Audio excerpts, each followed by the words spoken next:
Yay! We get to do a show. Everyone thinks because you're a zombie, you don't know good coffee. Well, they're wrong. There's only one brew that gets my seal of approval. Deadly Grounds coffee is my guilty pleasure. The aroma is so intoxicating. It brings all of my neighbors out of the woodwork. Deadly Grounds coffee. Coffee to die for and zombie approved. It's good to get a little deadly. Use the front door! Oh, they're so disgusting.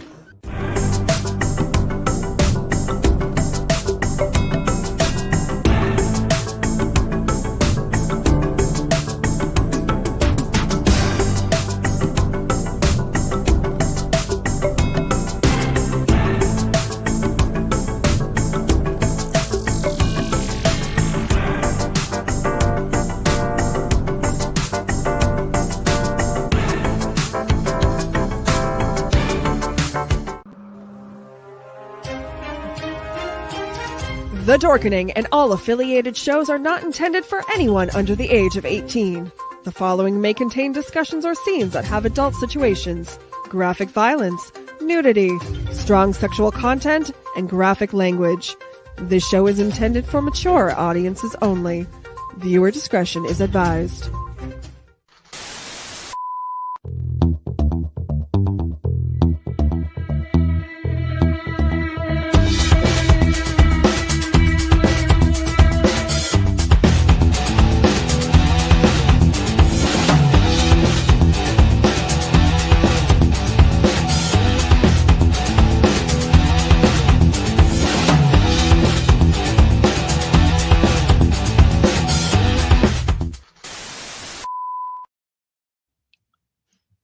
Oh, I seem to have forgot something. Uh-oh, Oh, well. where'd we go? Where? Oh, there we are. Okay. There we are. Okay. Hello, my lovelies. Welcome back to another episode of Unprinted Pages. Today's episode is slightly different from normal.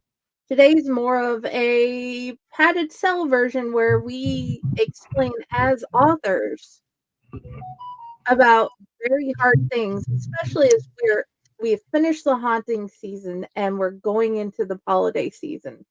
And that's a hard time for so many. With me today, we have the amazing Ron and the beautiful Patty.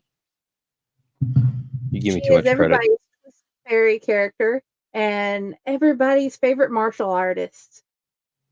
So, welcome to the show, guys. We have finished. We have finished October. We have finished everybody's favorite spooky season, and that is hard for so many. And the time has changed, and it's getting dark earlier. Has that already affected your attitudes towards life and writing? Patty, you want to go first on this one? Not really, but I feel like yes and no. Year round, I do try to do the whole writing at least a poem a day, and I try and do at least some of a word count every day, and I don't always manage it. But this time of year is always harder because there's more demands on my time. There's a whole lot more people who suddenly want me to pay attention to them. People that any other time of the year don't have any interest in me suddenly want my attention. And while that's useful, it's also, it makes you sit there and think, well, why are you paying attention to me now when I'm not a part of your life any other time?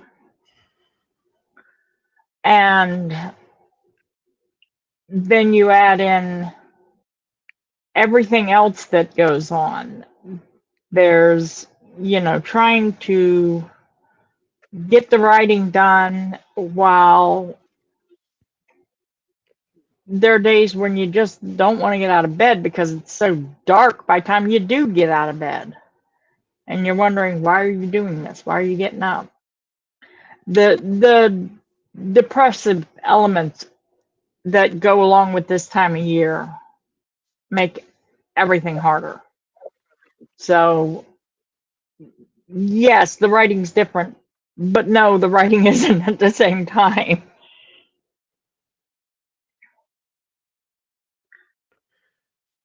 I don't know if I made that make any sense or not. You made perfect sense. What about you, Ron? As a person that is occasionally hit with seasonal affective disorder, which conveniently spells out SAD as an acronym, I try to distract myself by doing other things, so I'm not focusing on what it is that's making me sad or giving me seasonal affective disorder. Uh, I I do a technique that I call changing the paradigm. This is nothing new. It's essentially reframing how you perceive things, just restructuring your thinking. So when I get sad or when I get depressed or I feel like the feeling of the season is getting to me, then I try to remember to change my paradigm to maybe perceive it in a different way. You mentioned the time change. Now, for me, as a commuter cyclist, uh, I don't drive, so I ride my bike to work every day. Uh, Tuesdays, Wednesdays, and Thursdays. I work from home on Mondays and Fridays, which is great. On Tuesdays, Wednesdays, and Thursdays. Now, of course, I'm leaving the house at by 6:30. It used to be by 5:30 because I was going in and getting there by 6, but now I'm actually in there by 7 because of the time change. Uh, so it's dark when I leave the house, but it's always been dark when I leave the house because I get up extremely early. The problem is when I would get off work, and then I would go hit the gym, I'd get my workout done. It would still be bright and sunny and 80 degrees outside when I leave the gym and I get home, and I still feel like I got plenty of time left in the day that I can sit down, relax, cook my dinner, maybe watch something on TV before I get involved in doing anything else. I have to go to bed. But now, when I leave the gym and it's almost 6 p.m., it's just starting to get dark, and I feel like, where did the day go? Like I don't feel like I got anything accomplished, even though I've done exactly the same things that I always do. It's just now it's darker. And the more we get into winter, the darker it's going to get at 6 p.m. And then I get home and I do the same thing. I'll sit down or I'll cook my dinner and I'll sit down. Maybe I'll watch a little bit of TV.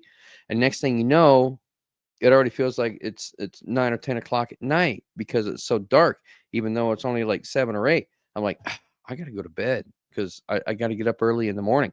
Now I feel like I've wasted my time when I could have been doing something else productive, like writing. So I was all in. I wanted to commit to this November 50K, and now we're in day 8, and I haven't written shit. I've done literally nothing. So this past week, I know I'm droning on here, but I'm getting to a point. So this past week, I'm sorry. Uh, I was in a training class all week for work, and because it's a virtual class, I got permission to telework all week. I've been at home every single day, and it has been fucking beautiful. Just having that, like, no stress, no pressure. I get up right at 6 a.m. I log in, I go get my breakfast, I grab my monster, I log into my class. I'm done by 2:30 every day, and it's still bright, sunny outside. Go to the gym, I get my workout done. It's not quite 6 o'clock yet, I come home, still a little bit of daylight left. I cook my dinner. I sit down and watch TV. It's been fucking relaxing. It's been great. I still haven't written shit, but man, it's been a good week. It really has. And I loved it. I loved every second of it. So I figured because I'm going to be at home this entire week, that it would allow me to get back on track with my nutrition and my workouts, which were falling by the wayside because of haunt season. I wasn't working out nearly as much because my body just couldn't take it after haunting. And then I needed that time to relax. So I wasn't working out when I should have been. So this week, I'm like, okay, I'm going to get back on track.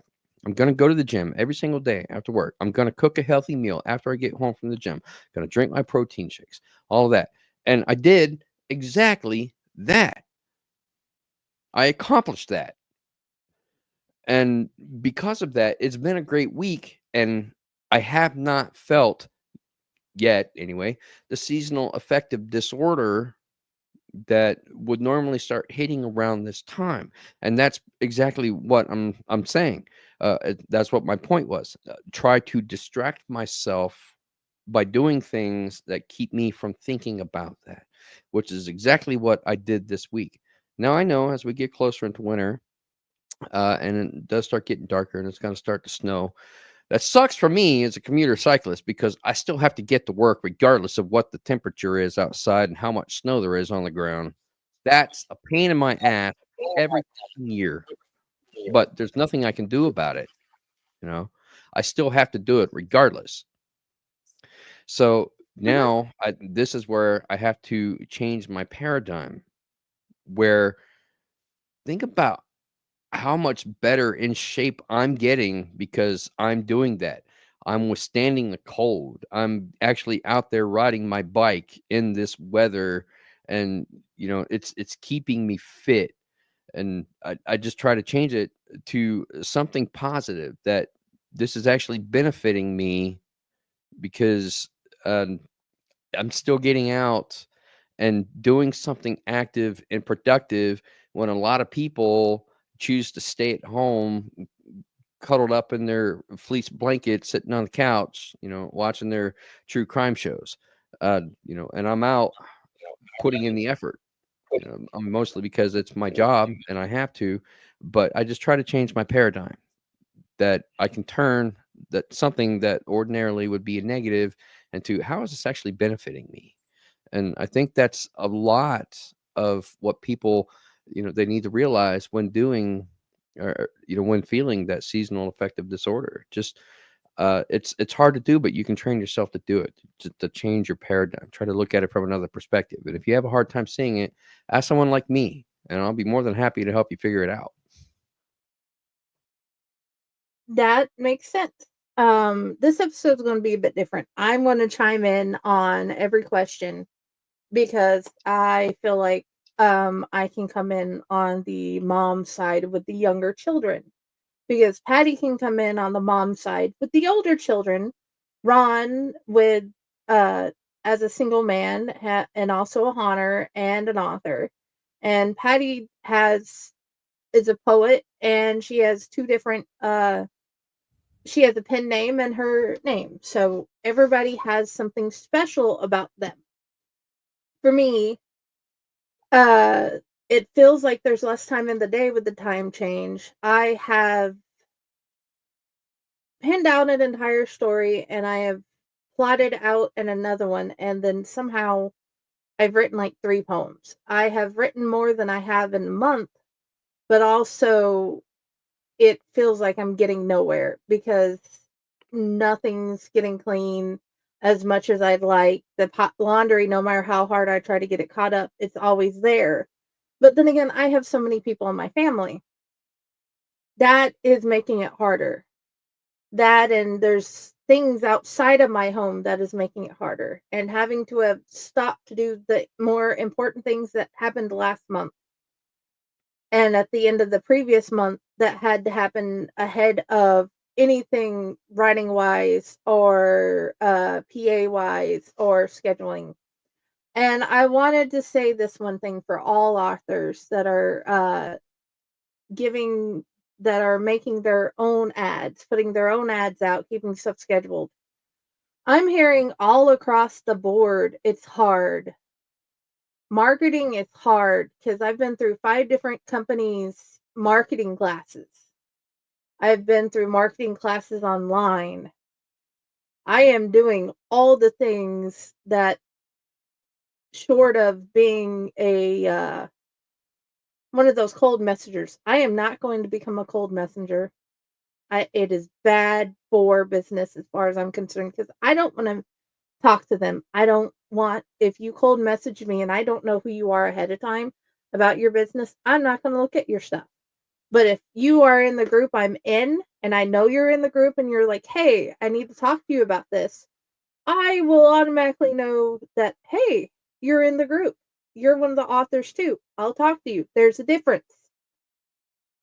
But all of that together, because you have the outside forces of your house, you have the job, you have your the how normal cleaning of the house and taking care of the kids and teaching them and raising them. That does not make writing easy. That does not make marketing easy. That does not make talking to other people easy.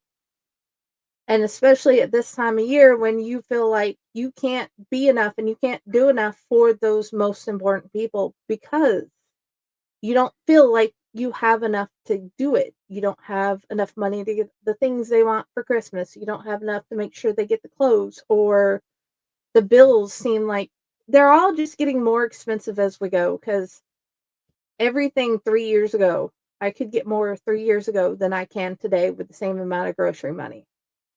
And this is everybody across the board. And I just wanted to make sure everybody knew that all those things are making it hard to be more creative. It's making it hard to make sure everything is gotten. And it's making it hard to give more of you when you feel like you don't have anything left. Um my next question is this Fave 50K and all the pad challenges and art challenges. Have Having done them, do you feel like trying to keep on top of them, or even if you're behind, they help you become better at your craft? Hmm. Um, I guess let's start with Patty again and then move around.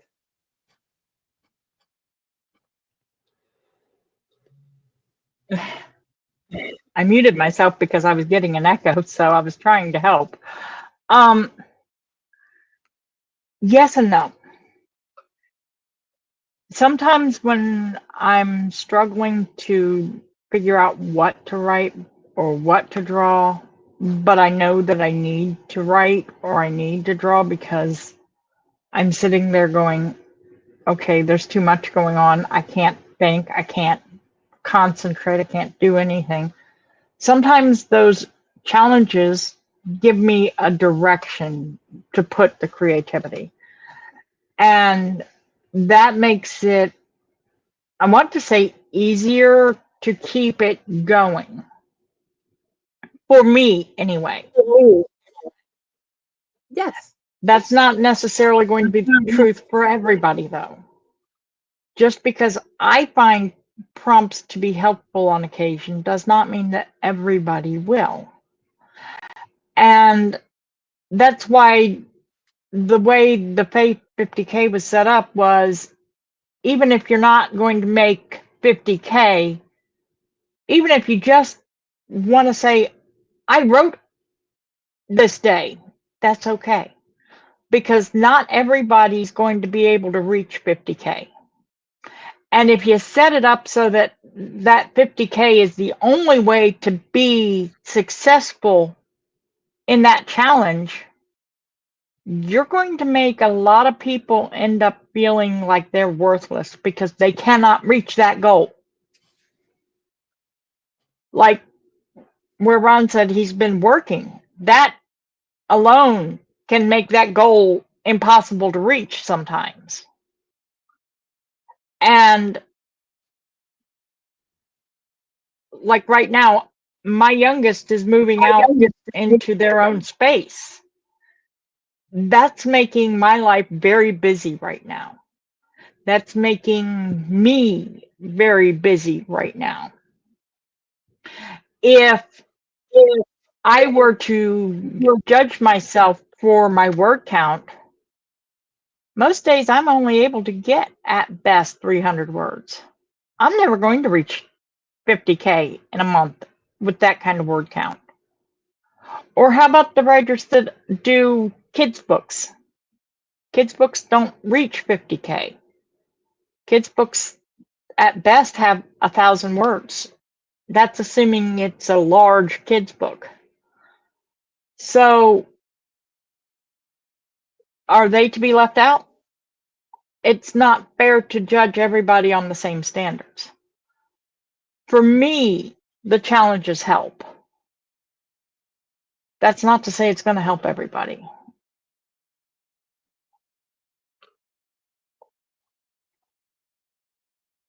Ron? And thank you, Patty. That was very actually helpful. And having it acknowledged that they don't always help everybody helps too. The bottom line is that the ideas don't stop coming just because you're not writing.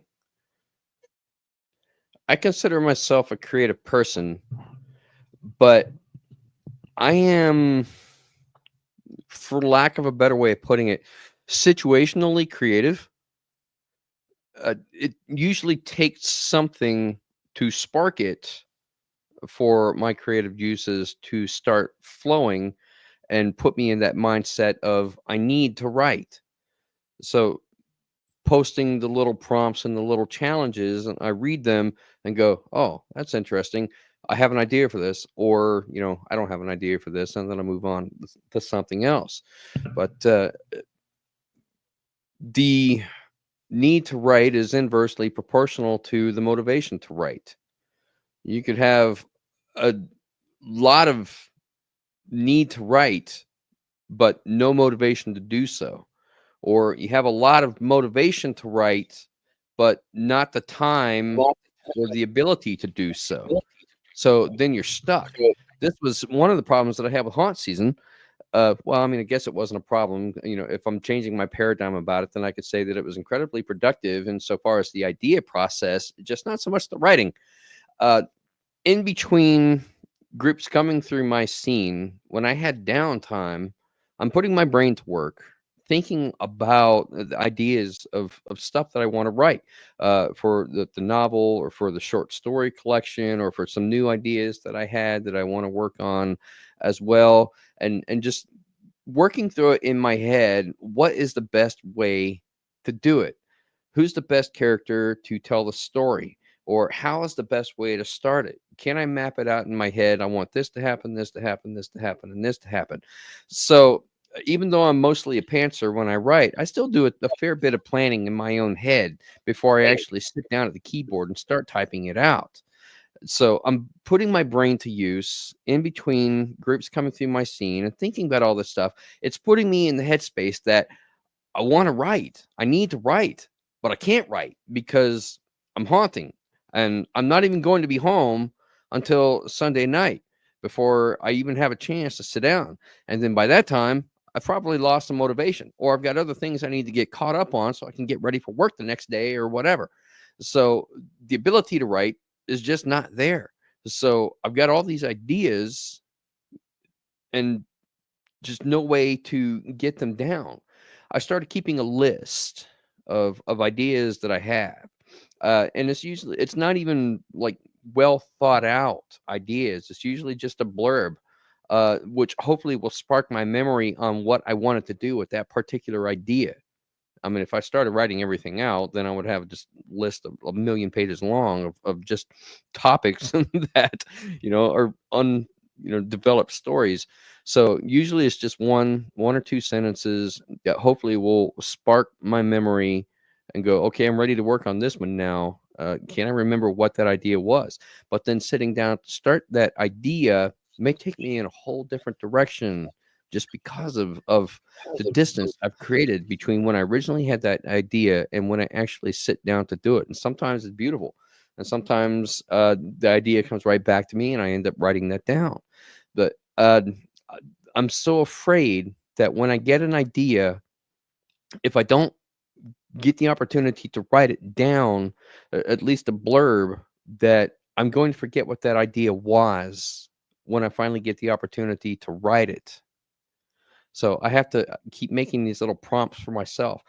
In fact, it's, since a lot of my ideas, they come from dreams or nightmares that I've had. I had one recently about vampires, and it was this whole systematic setup for vampires, how people become vampires, and like a whole black market that has erupted because of vampires.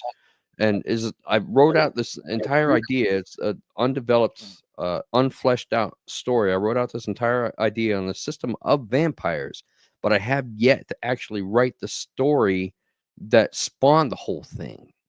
And I'm so afraid if I don't get around to it soon, I'm going to completely forget what it was. And so I have to keep myself in that headspace. I have to go back routinely and say, oh, did I write this idea down? Did I write this idea down? Because if I don't, I'm going to lose it. And it might have been a good idea. So I have to continually go back and look at my list and go, oh, yeah, I forgot to add this one. So I'm constantly like making my own prompts for ideas of stories that I want to write. And by doing that, I try to stay in that creative headspace and be situationally creative, because it gives me a brain nugget, something that I can go on when I'm just sitting here doing nothing else and planning it out in my head and letting the story play out. That makes sense. Um, the drawing prompts from you had something to say, Patty? Yeah. I like what he said about that on brain nuggets, but that's part of the reason why I do a lot of my writing on the phone, because I will lose them. I will absolutely lose the prompts I write for myself. So I have my phone with me. And my boyfriend complains about it. He's like, you're on your phone constantly. It's because I'm writing. It's seriously because I'm writing. I'm sitting there doing that to keep myself from losing the poem that popped into my head 5 minutes ago, or that little bit of a story that might actually be something. So I understand what he's saying there, that fear of losing things. And I've been writing on my phone since, like, he got me a BlackBerry, my boyfriend did, back when phones were still fairly a new thing, because I would sit there and write on it. I'd have it, and I would just little notes to myself. So Yeah, I it's thought about that too, but man, I fucking hate typing on my phone because I got big ass thumbs, and like it covers like 3 or 4 letters at a time, and I have to be like very delicate about how I tap the letters. And if I tried writing on my phone, there would be so many damn errors. It's like, what was I trying to say here? I literally, it would look like gibberish because I cannot.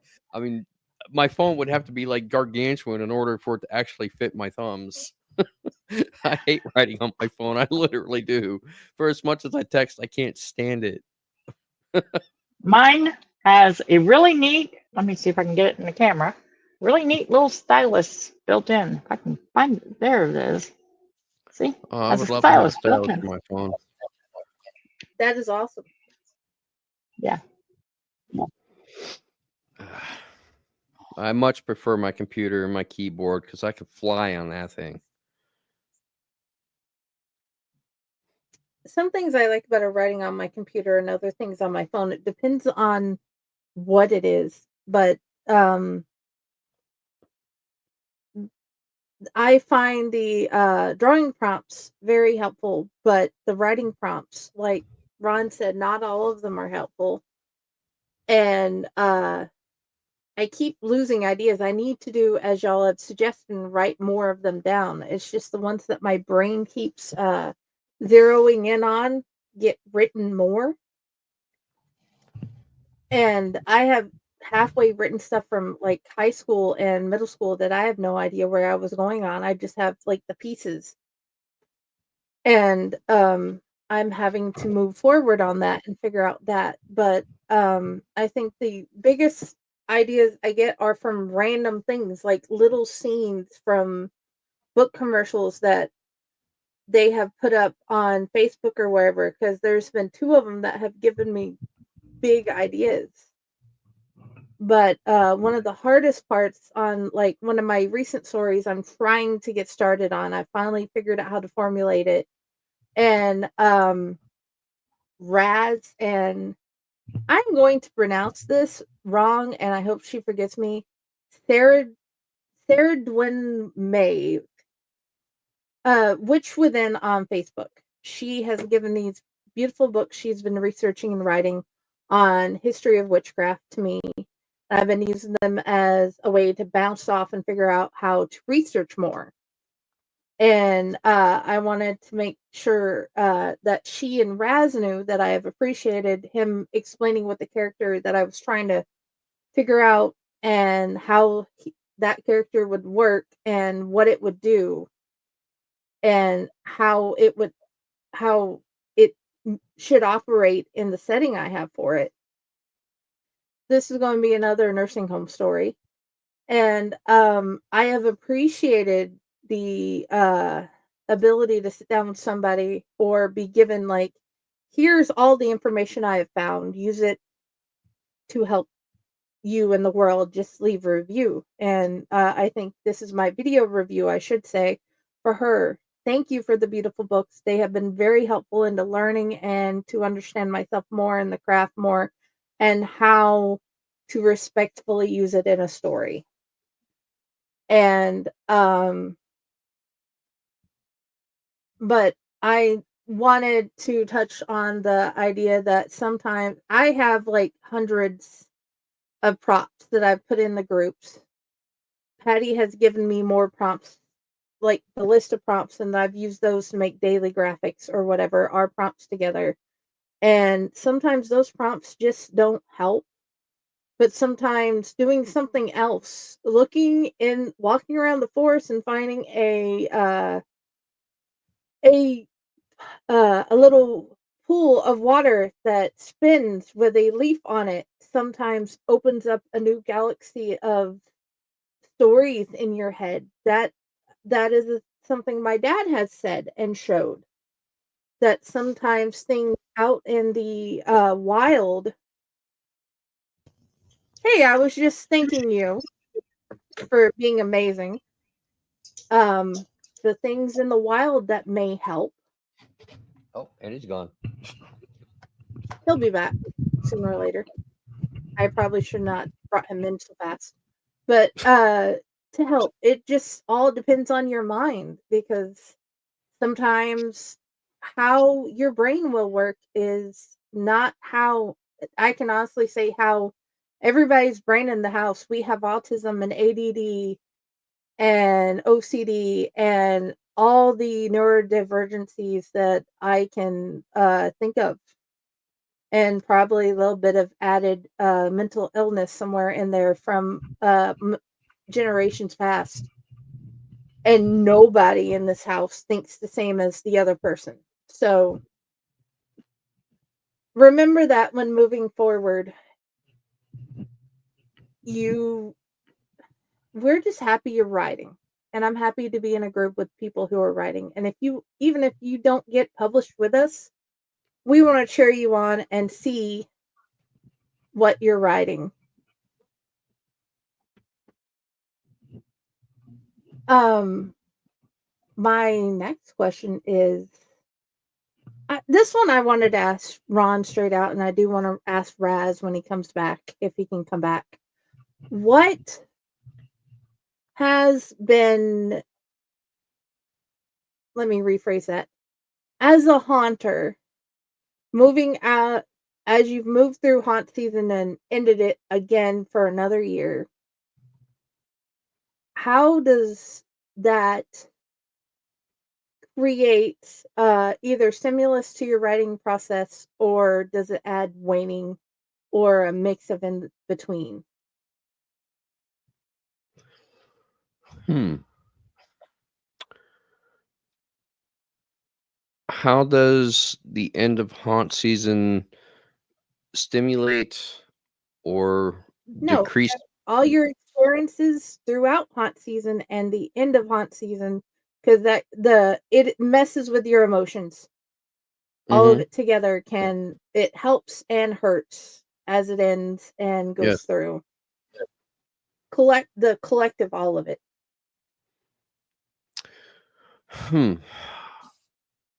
The end of haunt season is always a bittersweet experience where you're so glad and you're so relieved and so much more relaxed now that it's over, but it's also like losing a security blanket or um, well, I went to summer camp when I was a kid for about 3 years in a row, uh, and I never thought of myself as the kind of person that would go to a summer camp, much less enjoy it.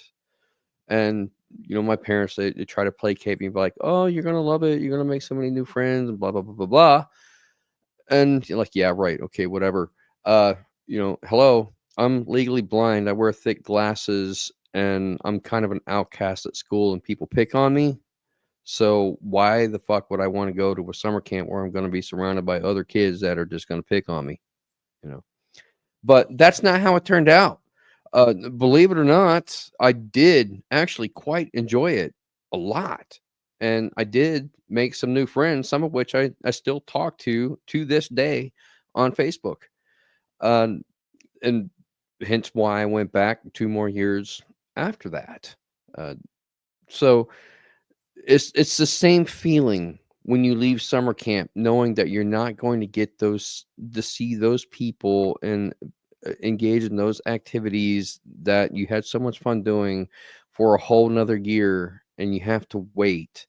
uh Hunt season is just like that. It's the end of summer camp when you have to go home, and you won't get to see those people, and you won't get to play those games, or uh, go inner tubing down the river and just relax and be chill and not have any pressures and not have any stress. And that's kind of how the end of haunt season feels. It's bittersweet in that regard.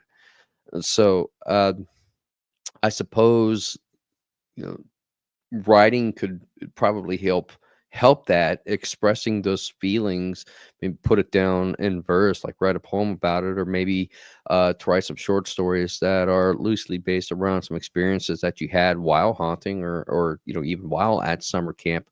So the two can play hand in hand. But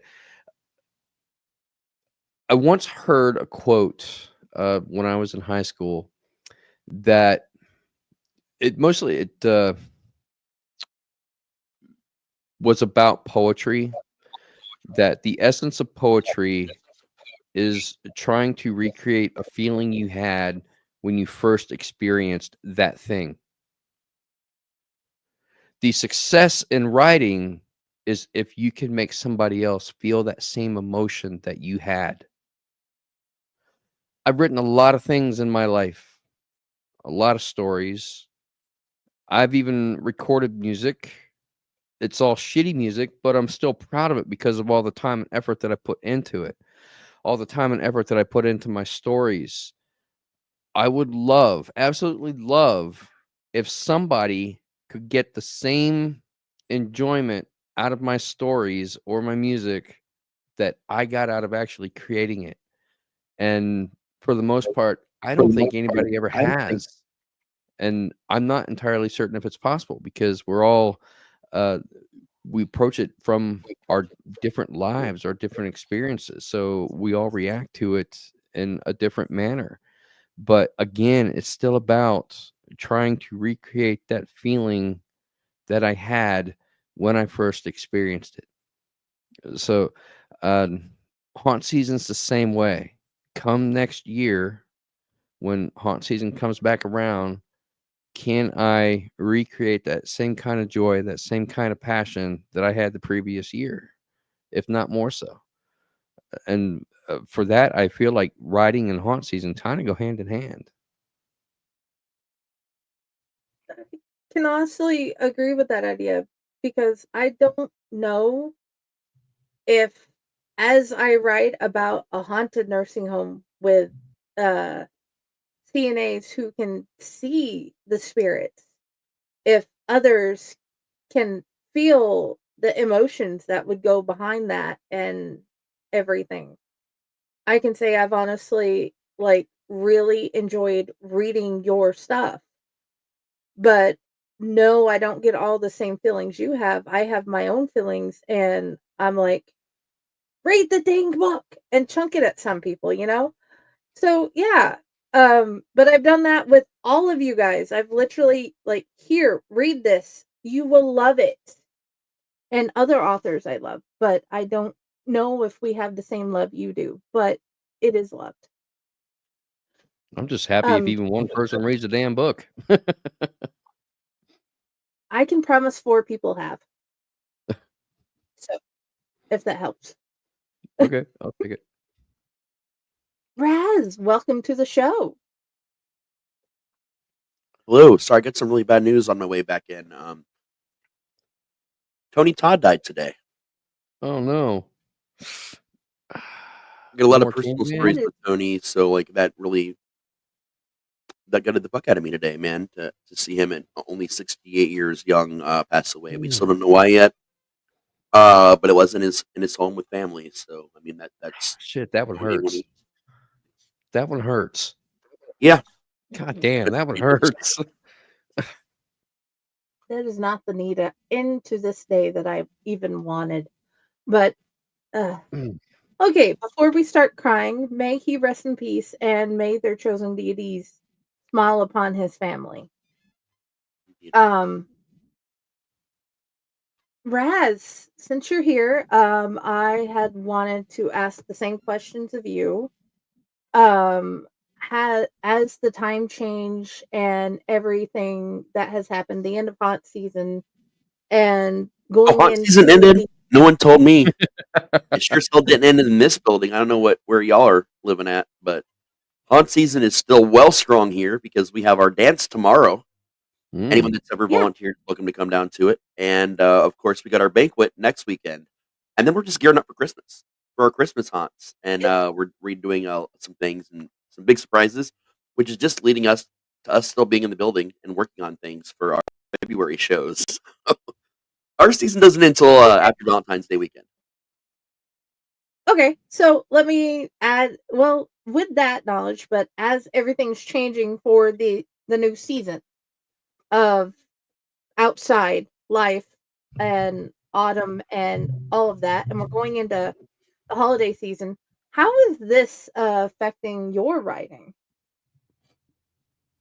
I mean, haunt season's over, so I'm actually writing a little bit now, like traditional season. Like the specialty season is a lot lighter because it's not every weekend. I've got more help in the background doing things, so I can actually write a little bit more. And I just started kicking up my writing with you guys because for the first year and over a decade, I am not doing Nano.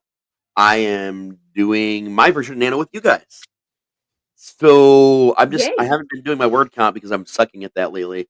But no, I'm actually writing more. I got I think 7 more chapters. No shit, 9 more chapters. I think done of the kids' book today, and yeah, I've written alternate versions of chapters and alternate endings to see what the hell I like best because it's tricky to navigate this whole early reader kids first chapter book thing.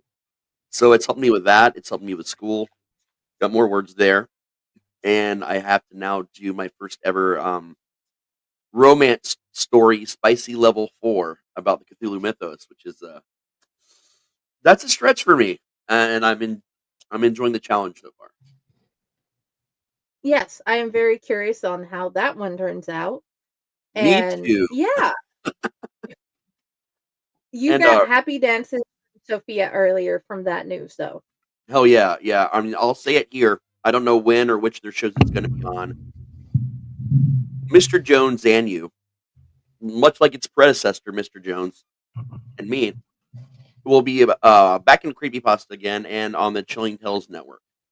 Also, Rorschach and Telius will be appearing in those two places as well. So that was quite a huge surprise today to just randomly wake up to my lovely friend Natalie messaging me and going, "Hey, I need a new short bio under 40 words." Like, okay, why? Did something happen? Oh yeah, I forgot to tell you, and then sending me all the release stuff. So the deals have been inked. Things are done. It's just a matter of which of their channels and what the date's gonna be. But that was nice. Those are my two of my three absolute favorites that I've written within the last year. So that This was is And you why I guys need will to find get out. back into writing so I can write something as cool as Raz and actually get it read on a podcast. I mean, it's not just about writing. Seriously, like writing is such a small part of getting yourself out there. At this point in time in your career, if you're trying to push it, networking is 90% of what should be your goal. Because it doesn't matter how great your story is if no one's seeing them and you're not sending them out to the right people for like extra anthologies and audio rates. In a perfect world, Yeah. you do an amazing story with Facor, right? In a perfect world, this is what you do. You write a great story, you get it included in an anthology. You wait until that time passes to be able to collect those stories for your own collection. Then separately, you sell the audio rights from all the contacts that you've made. So this brings max promotion to Facor, to you, and to the places your stories are going. And it also makes you a better literary citizen because you're interacting with a lot more people to have it all happen. And I'm still poor as fuck, so it's not bringing me much money. But it's not really about the money at that point in time. It's the name recognition.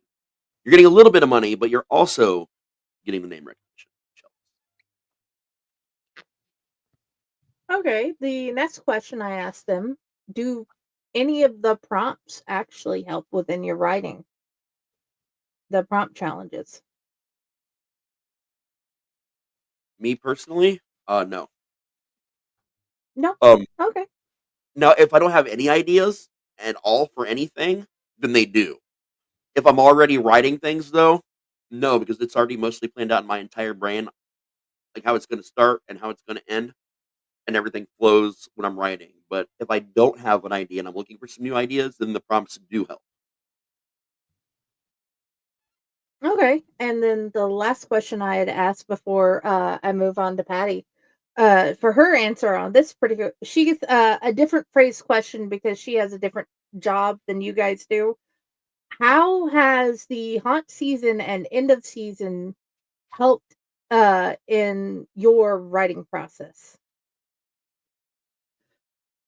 I mean, I think it's different for me because I'm around horror 24/7. Even when the building's not open, even in the past, I would just be here all the time and around everything.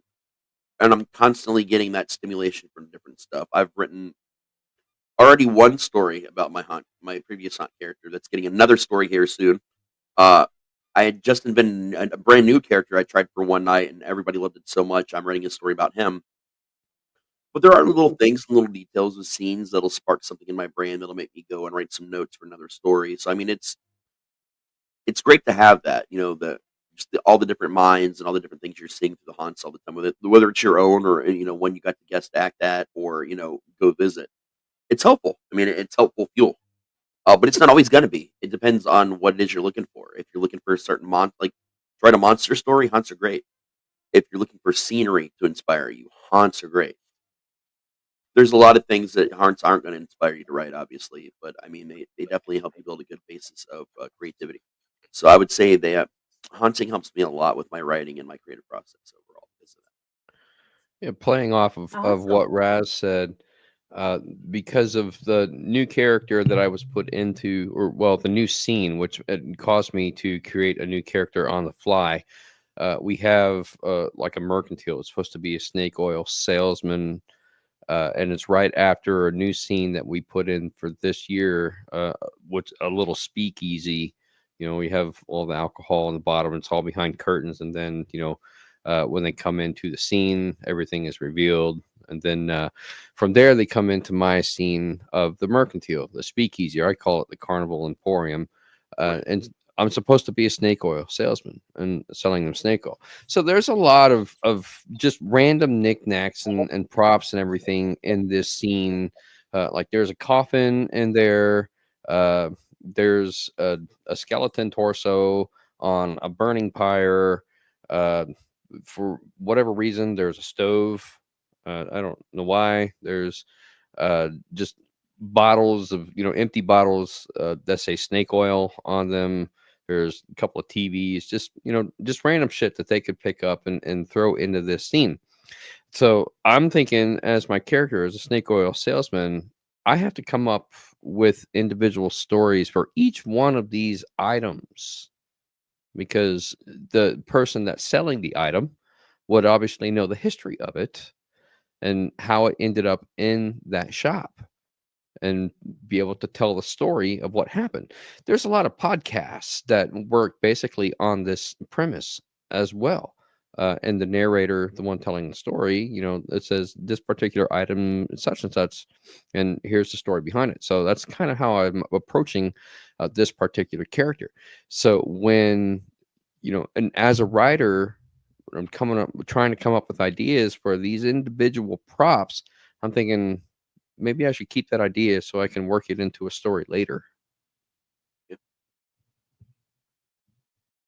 That is awesome. I might never even tell the Patty. story to a customer coming through, but it's in the back of my mind where I'm going, Right. that's not a bad idea, actually. No, we want to hear about the snake oilsman's character that you told us a lot about on the last episode where we interviewed you on Chainers. We need to know more about him. He needs to be written and shared. I came up with a name on the spot. His name was Ulysses Needham. His friends call him Yule Needham. I thought that was a kind of a clever name for a salesman. Okay. So definitely go write about him and share him with us. But let's move on That to is Patty. very and clever.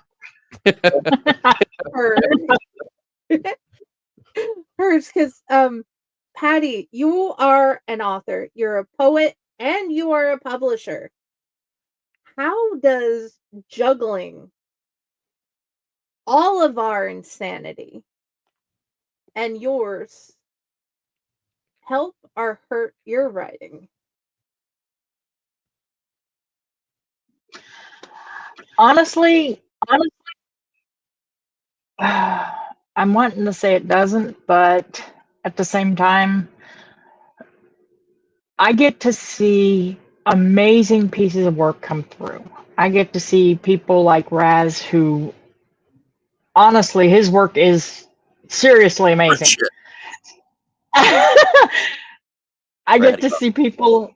I get to see people who, honestly, I don't understand why they come to me some days. And then I look at my own work and I go, okay, maybe not. So it makes me question my own work some days. And then other days I will go, you know what? I don't care. The story's there. I'm going to write it anyway. And I think that's why the poetry gets written more than the stories, because I have more faith in my poetry than I do in my stories.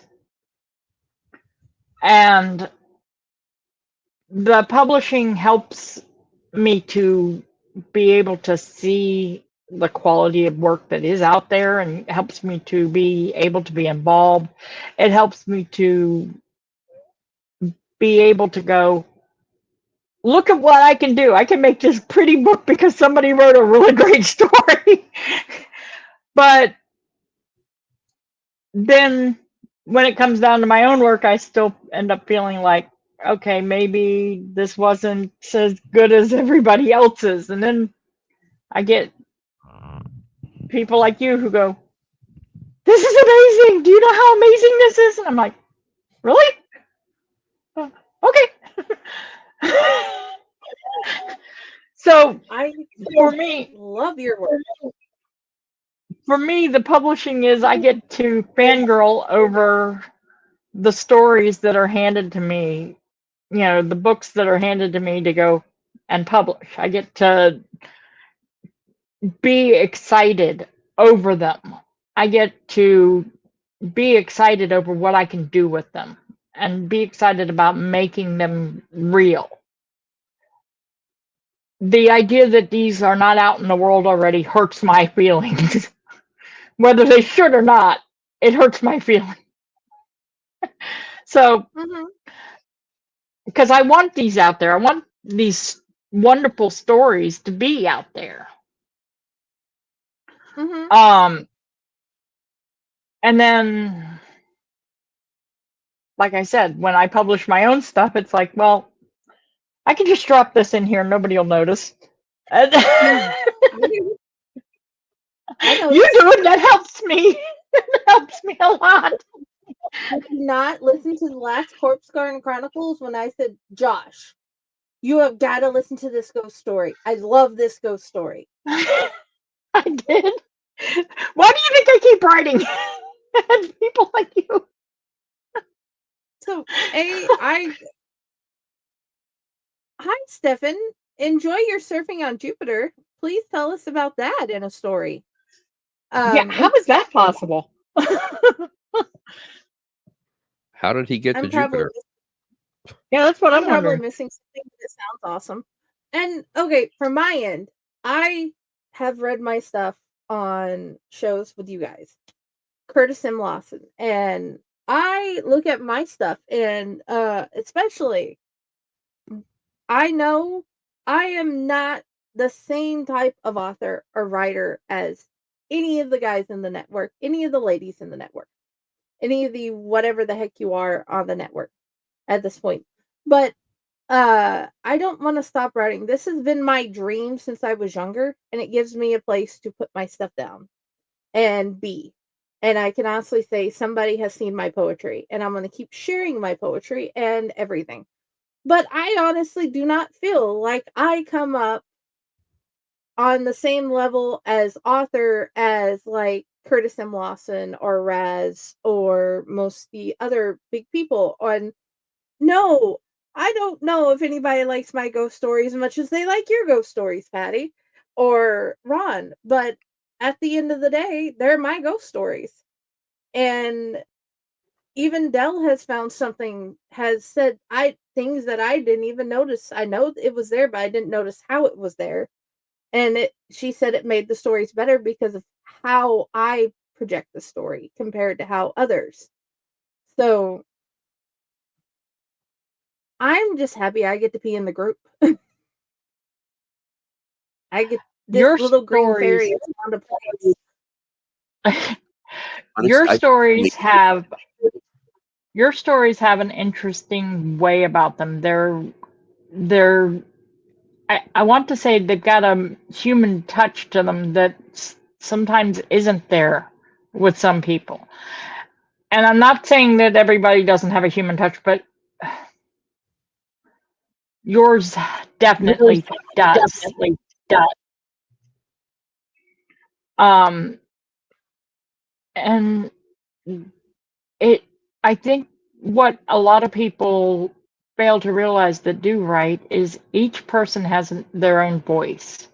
And that's what I do try to encourage with what I publish is I want that individual voice. I want the variety of voices. One of my therapists one time told me that the reason why I am so adamant about publishing and doing the publishing, and I told this to Raz before, my voice was stolen from me when I was younger. I was told that I was lying. I was told to be silent. So for me, putting other people's voices out there just feels like such a accomplishment.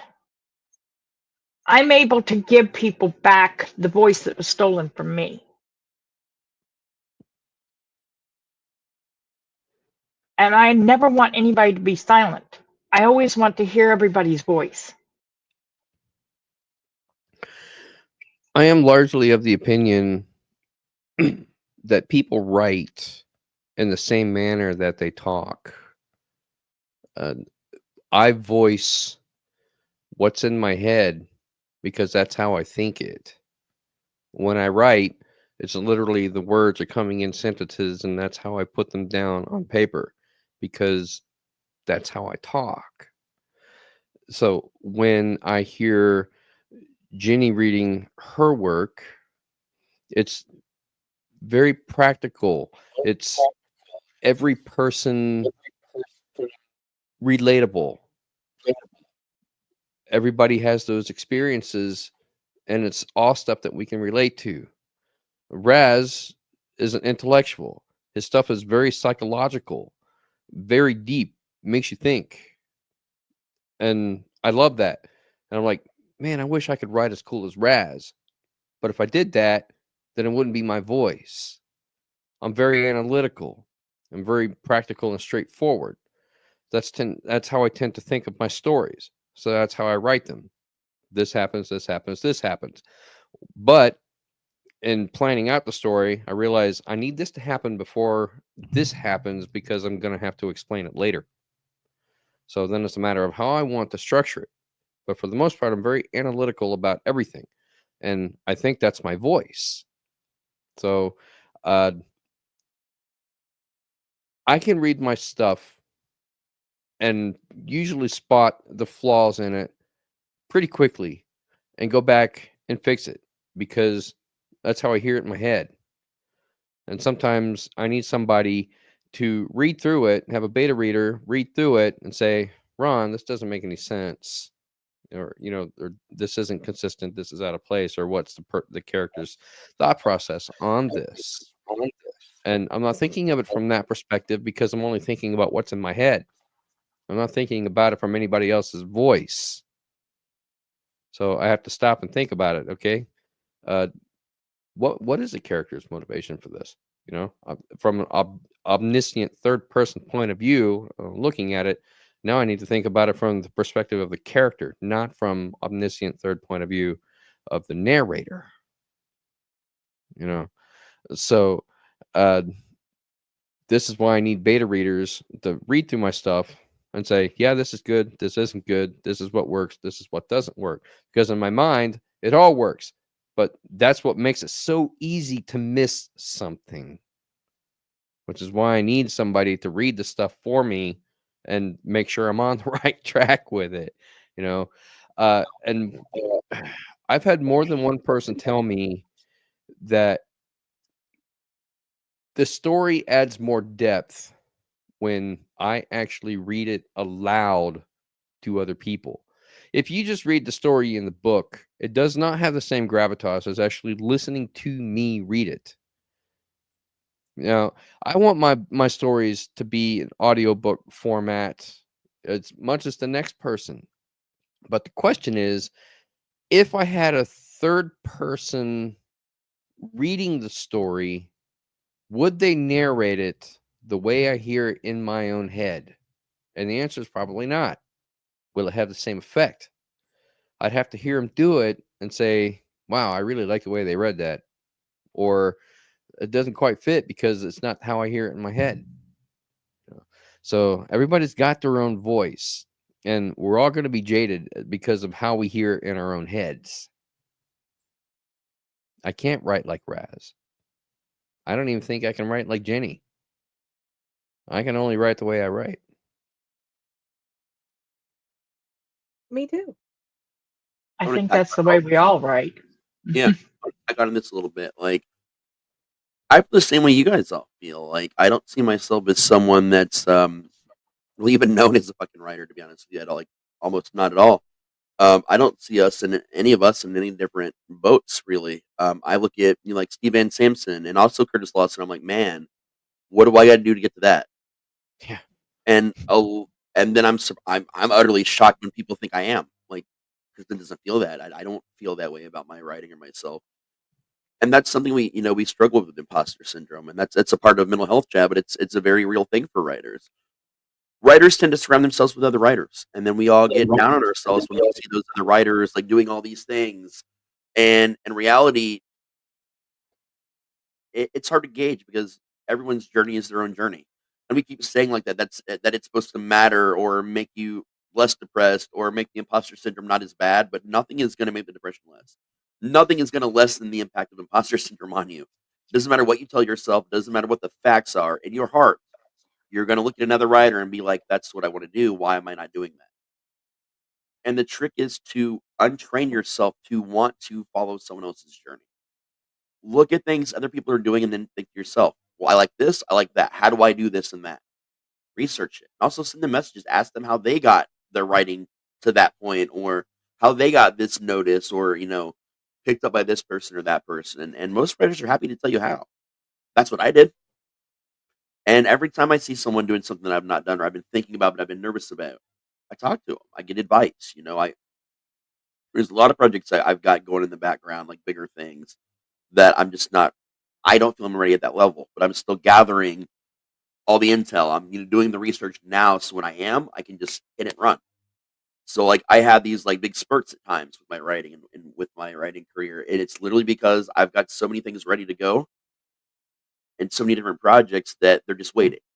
And then when I feel I'm in that right spot, then you'll see me release a bunch of stuff, and then I'll kind of take a little bit of a break while I'm writing and doing a bunch of stuff in the background, ready to hit another level or find another opportunity that I got to find for myself. And I hear the word no just as much as a writer as I did when I was actually seeking work as an actor, like just as much. Sometimes more because I can submit way more stories to things in one day than I can go out on casting calls. So it's actually more devastating in a lot of ways to hear no as a writer versus the actor because as an actor, 9 times out of 10, you're getting no to the face, which is hard to deal with. But when I'm in my safety zone at home, where I'm supposed to be comfortable, and I'm reading all the rejections in my safe zone, that makes my safe zone feel a little less like the safe zone and makes me more depressed because of that. So get used to the word no. You're gonna hear it a lot. It's not about how you process handling no, it's about how you bounce back after you're told no. And that, more than anything, dude, is based on how you feel about yourself and your writing. If you don't feel like you have a voice anymore, you're probably going to quit writing or you're going to take a long break. If you know you have a voice and you're just struggling through your depression, listen to the people that love you. Listen to your readers because they're going to be the ones that carry you out of that funk and get you restarted again. And I have 3 other people right here that surround me all the time when I'm in my funk and help me, move on. And Stefan, he's out there. Stefan Lear, he's a really close friend of mine, man. He was on the phone with me for a couple hours about a week or so ago, and I was not doing well, man. That was actually the same day me and Ron talked a lot as well. That was another Rhonda and a Jenny day.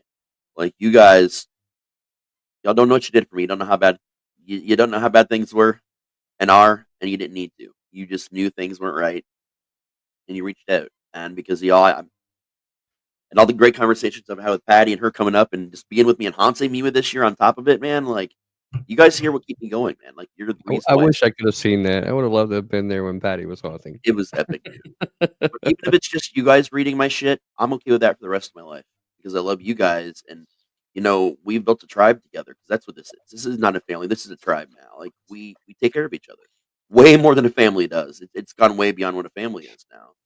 And I know that if it weren't for all you guys, that I would not have the courage. Yes, I mean the word courage to write, to want to say, "Hey, I'm a writer," to stand up in front of people and say, "Hey, guys, I wrote a book. I'm a writer. Check out my shit. It's over here." I wouldn't have the courage to do that without you guys. I just wouldn't. And that's, Patty, you said, I don't know why people keep coming to Fake War because I love you. I love what you do. And I want as many people as possible to meet you and be involved in what you're doing. You built us a house. We're keeping the doors open. It's what I tell Fred here at the Haunt, too. When someone that I care about builds something that matters, I want to be there. I want to help keep those doors open. And that's, then that's what we're doing here. Us fake creatures want to be part of your core. It's not as crazy as Deadpool's core, but it's still the best core we can find on this planet. You're damn right. Okay, that I can honestly say earlier, I had finally been able to talk to Martha, and I told her Raz has sent the book box, And when it arrives, I'm taking my book back. And she gets her own books, but I want mine back because it's my special book. And she's like, okay, fine. I get mine though. So, and I've been so excited. The thing is, being an ARC reader is amazing. You get to find others. And I have been thinking about that. I need to ask more about these authors who do ARCs and how the process works to find out how that can help us in our processes. Because it's the idea of talking to other people sometimes is overwhelming, and it has been an overwhelming day. Hence why I'm like, hey, we're going into a season where we should probably tell the brass tacks about authors to other authors that, hey, we feel these things too. And we are going into the holiday season. And it is the hardest for people like us, people for like hunters, parents, all types of humans who have different types of neurodivergences and mental illnesses, because it is the most depressing time of year, even though it's supposed to be the most joyous time of year. And let's talk about how we can work together as a group of friends. That way, others might hear about it and find ways either to join us or find a way with their group of friends to make this time of year better. Um, I know you guys have the Haunters Association and weekly talks that Well, that's happen. monthly.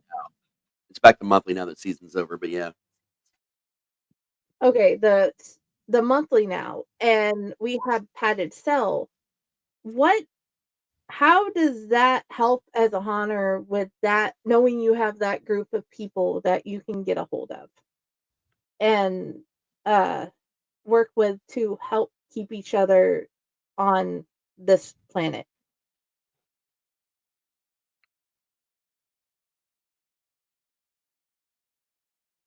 I mean, again, it's like what I said about having your tribe.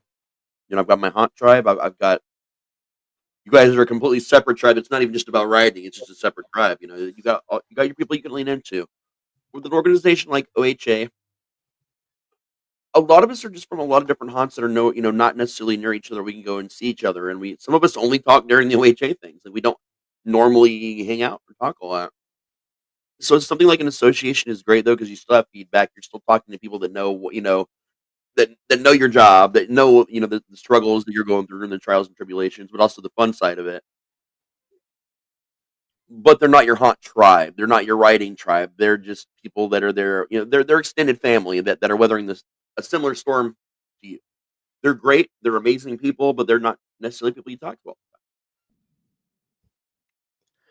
Here's the thing I don't understand about the Haunter check-ins. The OHA encompasses basically 4 different states, and well over 100 haunts are represented. Anybody that is on the OHA Facebook page or Facebook group has access to the link for these haunter chats. They are posted well enough in advance. Everybody knows about them. Uh, Yet it's consistently the same 4 or 5 people that show up all the time. And I don't know why that is when it's so readily available. It's out there, it's posted, hundreds of people see it. They know it's there. Why aren't they joining? I would like to see the haunter check-ins grow just as much as I would like to see Fake Core grow, just as much as I would like to see our own haunt grow. I would like to extend the tribe. I would like to meet new people from different haunts that I haven't even been to yet. So we have that in common. Like, hey, you're an actor. You're in this haunt. I've never been, to your haunt. I'd like to learn more about it. But people don't show up And I don't understand why, when it's out there, if you're struggling, if you need to vent, if you need to rant, maybe you had a bad season or something happened that you need to get off your chest, it's out there. But people aren't taking advantage of it. And I don't understand why. And I wish that they would. I try to uh, make an appearance when I can, usually because they're held right before we have a podcast. So I try to make an appearance at the Haunter check in because that's me deciding that I want to be involved. I want to be a part of that. I am a haunter, and this is a way for me to be engaged and to be active in the haunt community by joining the haunter check-ins.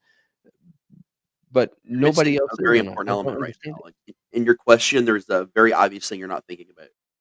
Um,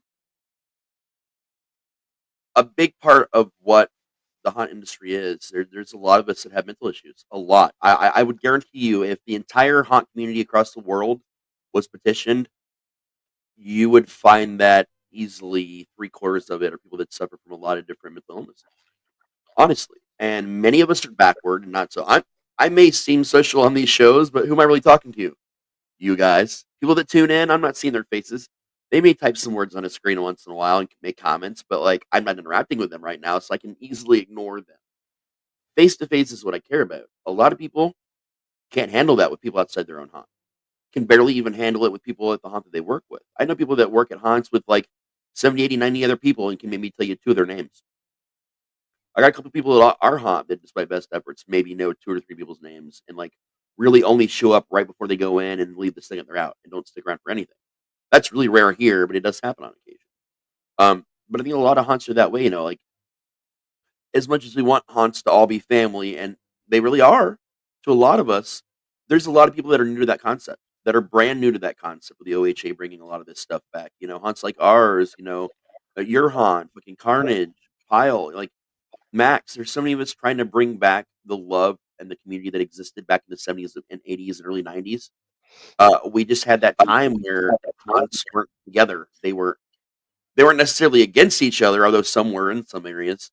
That community was just gone. And OHA, like I said, and all these other haunts are coming together to rebuild this. And I think it's just still going to take some time for people to really realize, hey, this is being rebuilt stronger than it ever has been before, and we need you to jump on board and make that be so. And I do hope we get more people coming into the meetings and more people being involved. And the last two meetings that were done, I noticed there were 10 plus people versus 2, 3, 4 people. So not a huge jump versus the thousands we have, but at least something more than it had been. Yeah, I think it's a cumulative effect overall because the OHA in and of itself is not really even that old. It's less than 10 years old. Maybe even, it's probably about 5 years old in total because it just started right before COVID. And we had the one convention at Mansfield, Yeah, and then COVID happened and we weren't able to have the second convention.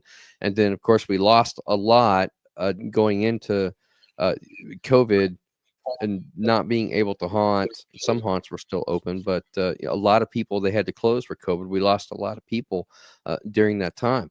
yeah, So when you think about it, we're really maybe only 3 years into it, and the haunter check-ins are not even that old. This is an idea that Pyle had, and we haven't even been doing it that long. So well, realistically, when you about think a year. about it, with OHA being as young as it is, and then the haunter check-ins being relatively recent development from that, it takes time for these things to catch on, for people to finally start getting into it.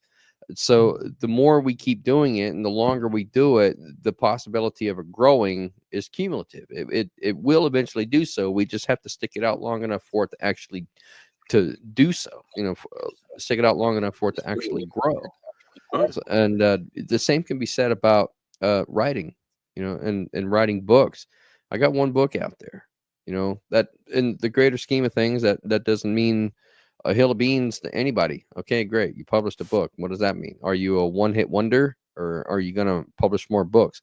And you look at somebody like Stephen King. The dude's got, hundreds of freaking books now, and a lot of which have been made into movies. So his popularity to becoming a living legend has been cumulative just because he stuck at it and he stayed consistent with writing and publishing books. So it's the same kind of effect. Whatever you're trying to grow, you can't take the results that you're getting right at the very beginning as what it's always going to be like. It's just, you got to stick with it. You got to be consistent with it. You got to keep doing it, because that's the only way that it's ever going to catch on and it's going to grow. Yeah, it's true. Patty, It's like Owl Light you Network. have, yes, Patty, you've made such a beautiful place. What types of ways to check in and be a part of, and basically like the OHA, what have you set up over the years of you being publishing for us all to come together and chat? Paycor not only has a Facebook page, which obviously comes with groups that allow chats, but there's also Discord, and the Discord channel is set up so that if any of the authors, any of my authors have their own private room. If there's an issue, they can come to me separately or whatever, and I'm there for them. I've had a couple of authors that have come to me when they were suicidal, and it's like, okay, I'm there for you. It's a thing. There's also, like I said, the Facebook, and we now have a Signal chat, which that's a new thing because one of the authors asked about it. I mean, I try to make sure that there's options for communication, and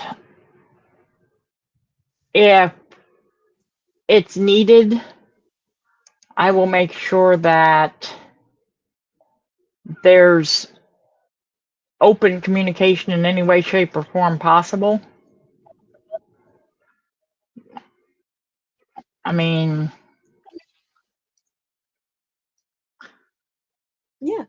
I try and see Paycor as a family. I don't see us as just a bunch of writers. To my mind, that does not work. So, No. I can say I have an idea on the fake horse side. I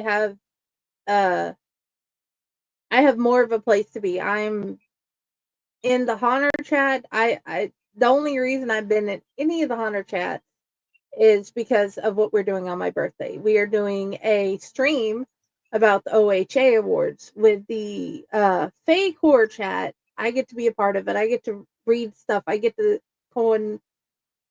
not coincide, but I get to interact. I get to talk. I get to be a part of it. And I get to talk to other authors. I get to see their work. And I've read so many amazing things being a part of this chat and seeing, and sometimes a private chat of, hey, I love your stuff. There's been two of them that have taken my life to a whole new level of things, because if I hadn't private chatted Patty and Cindy or Raz, I would not be here right now. They're the whole reason why I am where I am, why I have my beautiful little stained glass owl, and Unprinted Pages is with the beautiful Dorkening Network on the Owl Light Network. And I can honestly say I want to invite any of the authors, whether you be just an author, a poet, an artist, or you're a haunter and you do any of those three things, you are invited to come join the chat. Because as far as I understand, Patty doesn't care if you get published with her or not. We want to chat with you. We want to learn from you. And we want to cheer you on. And we want to see your work. Because just randomly inviting people has gotten us to some beautiful anthologies and beautiful books. Vacor, especially like the Discord or the Facebook, are open to any and all authors. I do want to state that I'm not going to tolerate any abuse or hate speech in any of those spaces, but otherwise, Vacor's open. It doesn't matter if you publish with me or not. You want to come in and be celebrated for being an author? Come in. We'll welcome you. That is part of what Vacor is. That is part of what Vacor always has been. We welcome the authors. We welcome the artists. And we have spaces where you can, in the Discord, you're not in any of the books, fine. There's places for self-promotion. There's places to advertise, hey, I'm an editor, or hey, I'm an illustrator looking for work. The Discord gets the calls for submissions before anywhere else. This is one of the benefits of the Discord. And it's not a forbidden place. However, anybody that abuses the system will be removed from the Discord because I'm not going to tolerate it.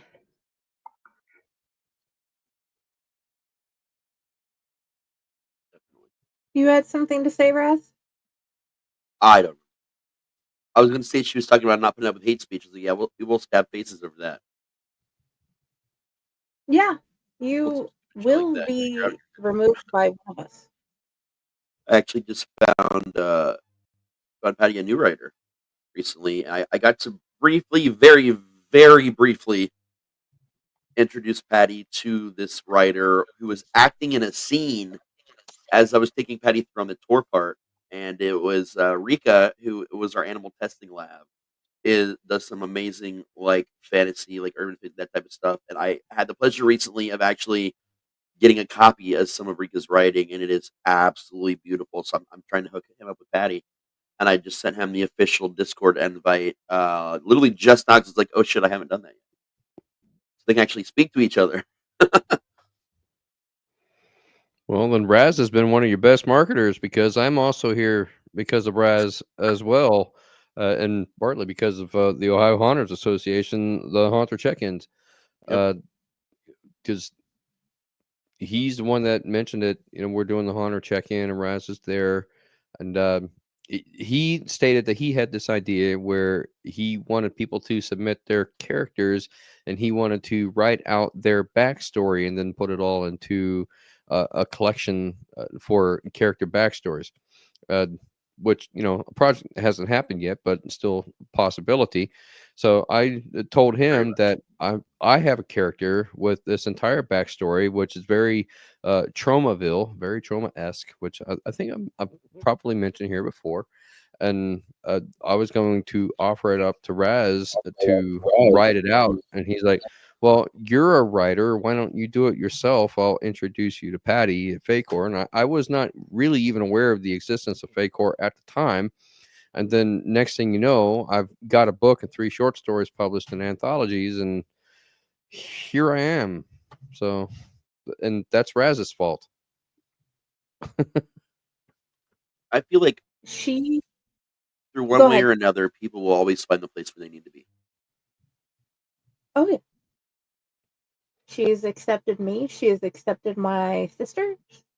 She has accepted my daughters. And I'm going to call them my nibbling because it changes and I don't understand. So we're going to go with nibbling.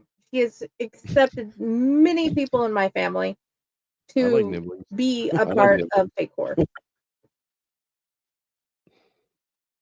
So I definitely recommend here. Um, I think the hardest part is we're going to go into Thanksgiving and we're going to go into Christmas, and not everybody has a family. So, we have a place here where we'll be doing unpadded cells, and we can have more time, like randomly scheduling them. I don't mind just randomly saying, okay, we're not going to do unprinted pages. We're not going to do corpse garden. We're going to do padded cell today. If you guys think we need that, let's go do that. And we'll just hear, and that is what we're going to do over the next holiday season. Because I don't know how we're going to change Fridays in the next season. I Well, I don't mean, know if there was an idea for that. the interesting thing to consider is that we've hit the year. We're over a year now being network, but traditionally during these holiday seasons, we would do weekly padded cells at the other place we were at before we started our own network. We kind of did that a little bit this past the last holiday season as well. So we do tend to add a lot more of them this time of year, just simply to be there for each other, which is really important right now, guys. We're going to bring some of our older shows back for this upcoming season, like our gaming shows and stuff. But like, Huh. definitely see a lot more padded cell. Oh, holy shit, bro! You just made me think of We have all something. Did it hurt? Yeah, and it kind of did actually. Uh, I started talking about I was literally here because of you and the OHA check-ins, which was last haunt season, which means Yeah. I've now been with Owlite and Fakor for a year, Yep. and Yep. This I is your did year of not root even man, realize that. because it was right towards the end of haunt season. And it was right Yeah. before, like, we only had like 2 more, I think, weekly meetings before it went to monthly. So yeah, you've definitely hit the year mark, man. Wow. I didn't even realize that. I feel like I should Crazy. celebrate or something. I just think next year we have to do another whole 24-hour event. Oh boy. so oddly enough, speaking of haunt season, your haunt character, Raz, keeps saying one thing. You smell better, not smell better, you smell different when you're asleep. And Oh my no, that's general just some thought random is, shit. None of my haunt characters actually say that, really. That's just a haunt okay, phrase that just somebody cracks just me up. random, and I'm like, and it is honestly seems like I wanted to add it to a scene that this one author had sparked in my head from a book she wrote, but also my next question, the oddly, I would be a smart ask to the person who said that to me and say, "Do I smell better when I'm awake or asleep?" Can you just answer that best? That Well, particular question. the phrase is "you smell different when you're awake," right? And this is like an old haunt phrase that I actually started kicking up and getting people to use more. It's either you smell different when you're awake or you look different when you're awake. Like there's engage a sense and you look, sound, whatever, smell different when you're awake. And it's just a way to really screw with people. And some people hear that like, oh, and then they're trying to walk out of the scene and they turn around and look at you like, what did you just say? And then you're gone. So it doesn't matter anymore. But it is used, it is a haunt phrase, but there are definitely a lot of great haunt phrases that I can't say that I've seen really turn up in writing much. And that's something I've wanted to actually add because her scene was beautiful, but I wanted to take it, but I wanted to add a little bit of a different twist to it because this author is a great romance author. I just can't for the life of me. Hold on. Let me while I'm explaining, I'm gonna find her name. So in the book, they had stolen her husband, and she is like, now it's time to play. You guys are my new toys. And she comes in and the shadows come up, and the only thing he says is, my wife is here. Elena R. Gallia, The Choosing Chronicles. I for the romance smut girlies, that like dark romance, definitely go check that out. But that scene has just been stuck in my head. And yeah, another author that's not part of us, I'm definitely recommending the show because one, it's good for my mental health because I get to like disappear in her world. The other one is good for my mental health because she helps me become better at me. So definitely Sarah DeWin Maeve, Witch Within on Facebook, and Elena, I can't even remember what I said. Elena R. Gallia. But yeah. But the whole entire idea of these ghosts that she has brought with her to mess with their heads, to basically break their brains, getting with haunters, like older haunters, and finding out phrases that they have said that breaks people's brains as they walked out.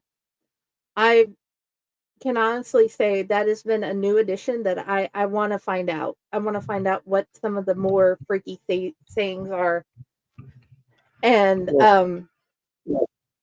here's the thing about that is, and we have a lot of phrases in the haunt which we kind of consider as no phrases or taboo phrases because everybody yeah, uses them and they get so overused that they kind of lose their effect over time. Because if three people in the haunt use that same phrase, and you're like, yeah, I already heard that one, and then it's not scary anymore.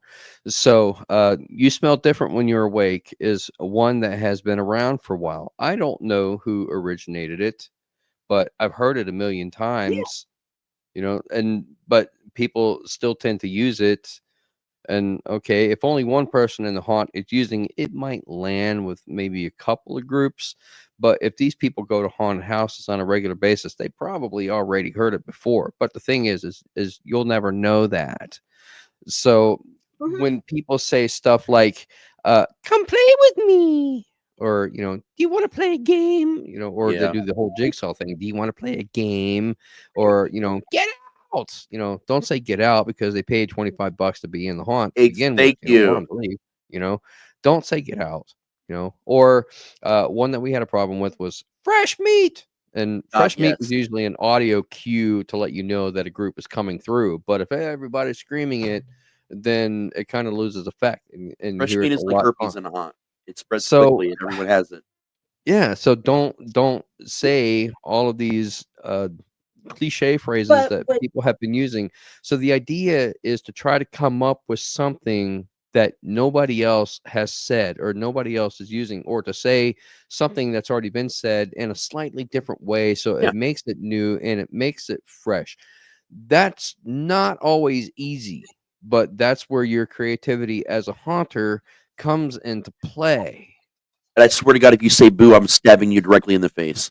but if the ghost comes up behind you and say, with the thought process that you smell different when you're awake, the idea that I pulled from that particular phrase was, she sneaks up behind him and you see the black just pouring out of her eyes, and she looks at him, and with that idea it brought your cologne, and she says the name brand.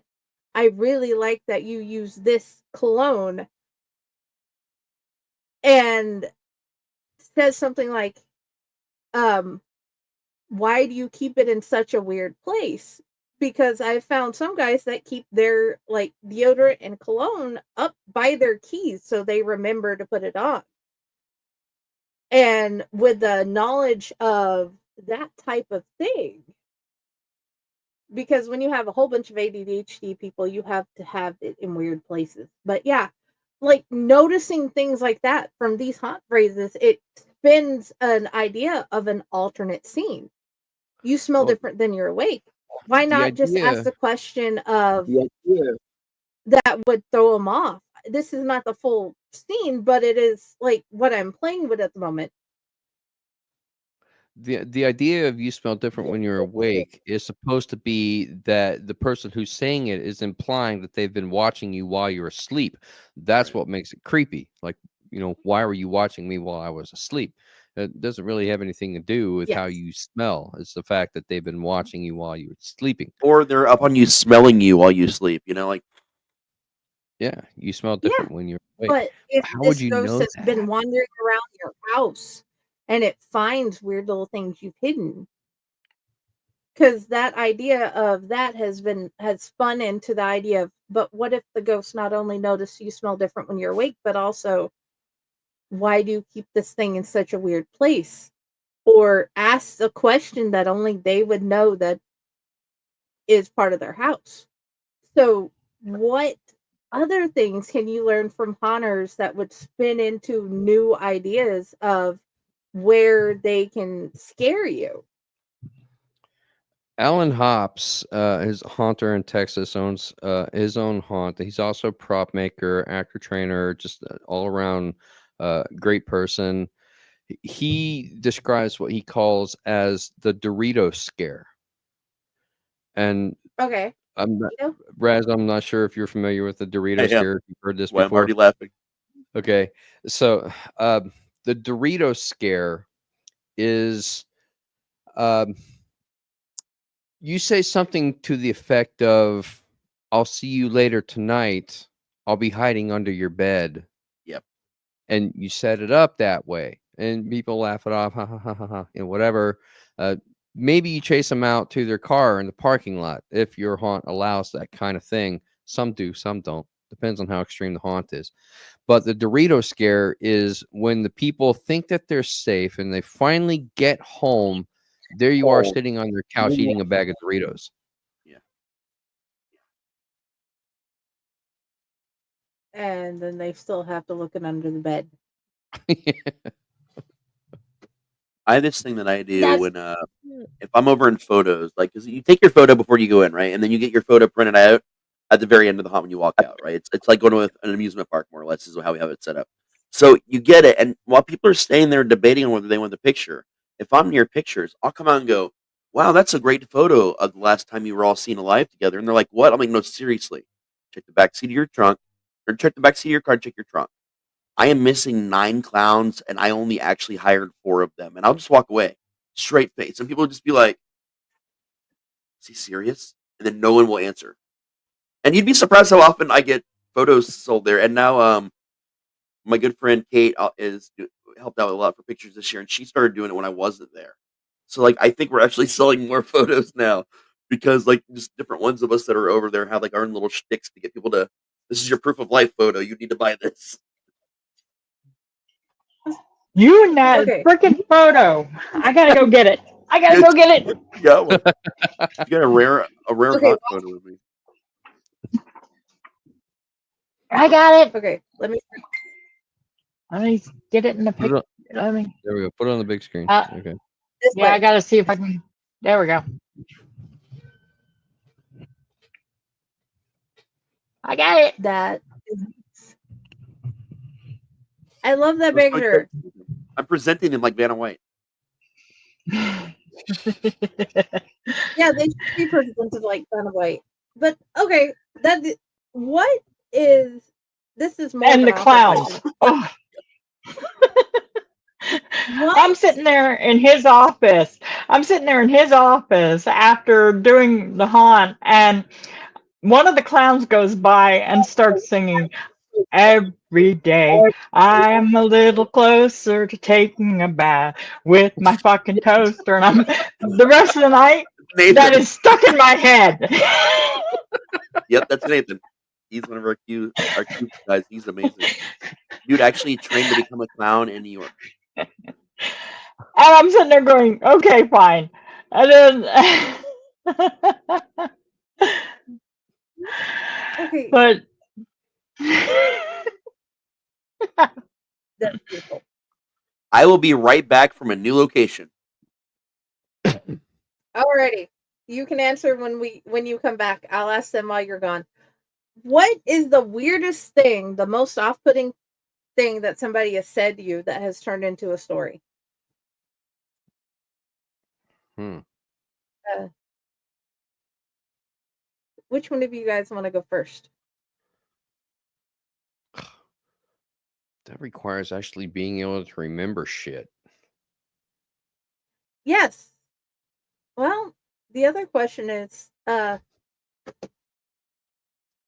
how do we want to continue cohabitating and writing together when we get into the most joyous / depressing time of the year? Patty was laughing over there about something. I'm kind of wondering what she's laughing at. You saying that's requiring memories. For me, that's what I was sitting there thinking. I'm sitting there going, okay, how am I supposed to remember what story was inspired by what? I don't fucking know. I write shit. I don't, once it's out there, I don't think about how it happened anymore. Yeah, what?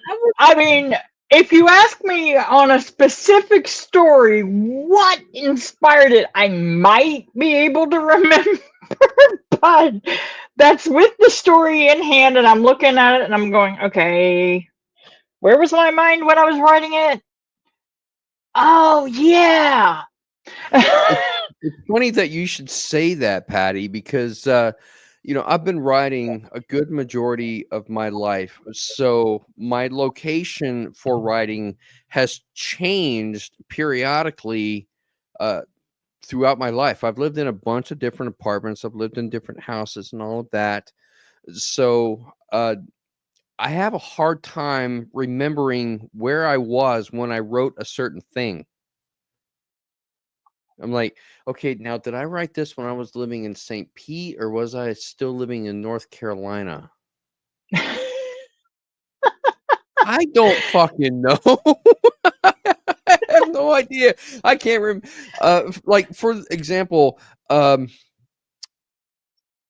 urban legend. I can't remember where I was living when I wrote that story. My brain, my knee-jerk reaction is to say that I was living in Dublin, Ohio when I wrote it. Living at the what the fuck was the name of the apartment complex? Shit, I don't know. It's not important. So I think I think I was living in Dublin, Ohio when I wrote that story, but I could just as easily have been living in Jacksonville, Florida, or St. Petersburg, Florida, or Tampa, Florida, because I've lived in all of those places and I've written in all of those places. I don't I can't remember like the logistics. I might remember what inspired the story, but I can't remember the logistics of when I actually sat down to write it. So you asked me, what's one off-putting thing that I turned into a story? I don't fucking know. I can't remember. It's done. It's gone. It's out there. Okay, I can. Okay, the story, two stories. The one about the lady being in the closet with the ghost baby head, and then him seeing it later that week, walking down the street with the stroller with just the head in it. Okay, that story mixed with the empty house across the street in a totally different town by another person, where the piano would play all by itself, and it's not a piano that is set up to play any type of music all by itself. It'd just be playing music all by itself, and you can hear it from outside and nobody's there. Had started the idea of a whole entire book series. What about ghost hunters who are trying to find a house? And then all the ones that keep coming up in the listings are the ones that either they or fellow paranormal investigators have actually investigated.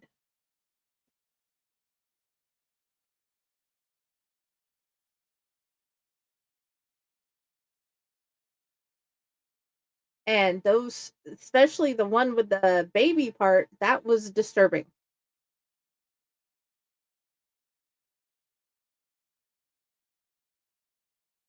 So that is why I thought you guys might have something that be like right there in your memory that had messed with you enough to like your brain goes back to it every so often.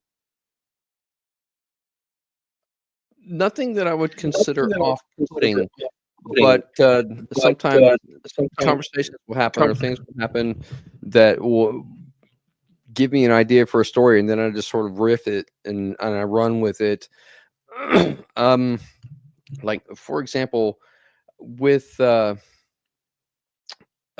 SCP podcast and some of the weird stories that they do, and for part of my job, we use a lot of lingo or jargon at my job that the outside person would not understand. So Understandable.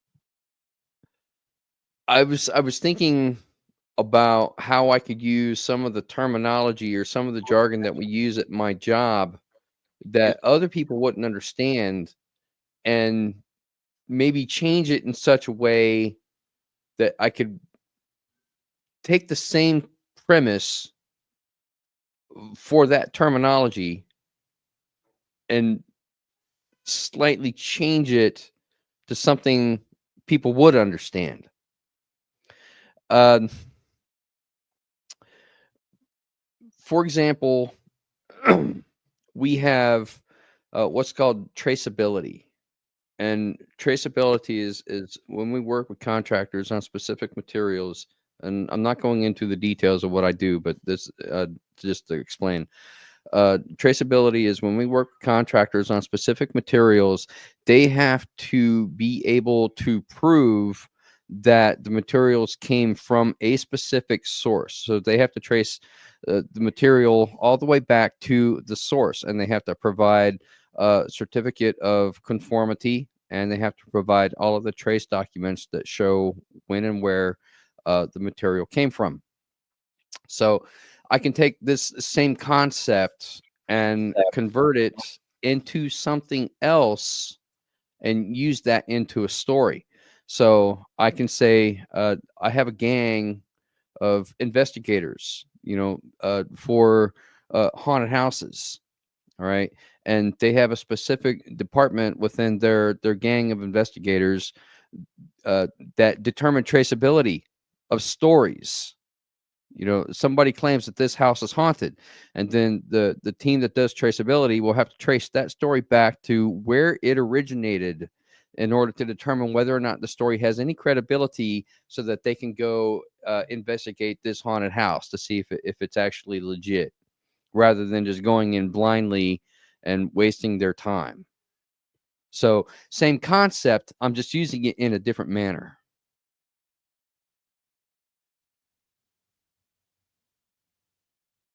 That makes perfect sense.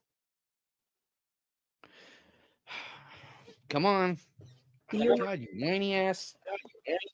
Now I do understand what you WAP have stands any? for. WAP. It's whiny ass pussy. Come here, you whiny ass pussy. Here's the whiny ass pussy. Hi, Ori. God. Up What my about butt you, all the Patty? time.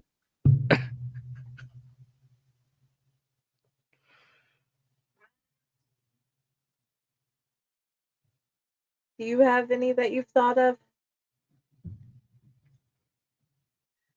Well, with the stories, most of them came from like my my games and such that I played or ran, or they came from situations where it was um, brought up for one reason or the other. There was not a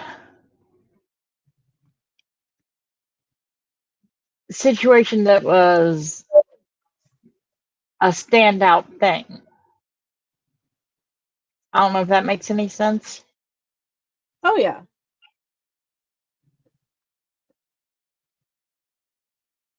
Okay. Um Of all, I think one of the last questions, since we're about to hit the 2 hour mark, I wanted to ask is moving forward as an author and a human and trying to be here and a better you, or at least feel like you are you, what type of advice would you like to give other authors?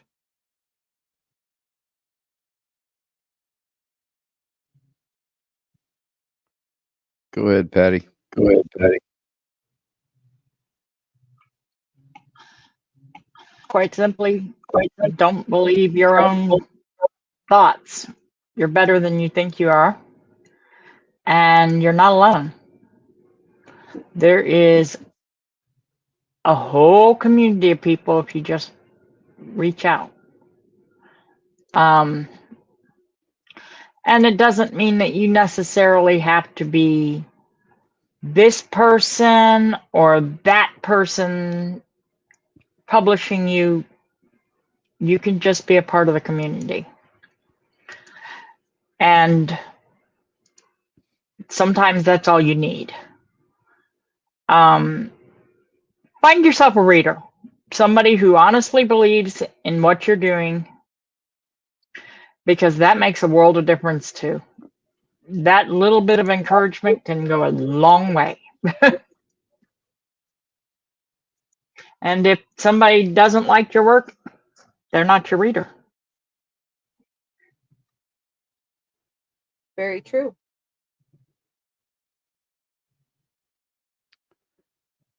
I would say Ron? yes. I would say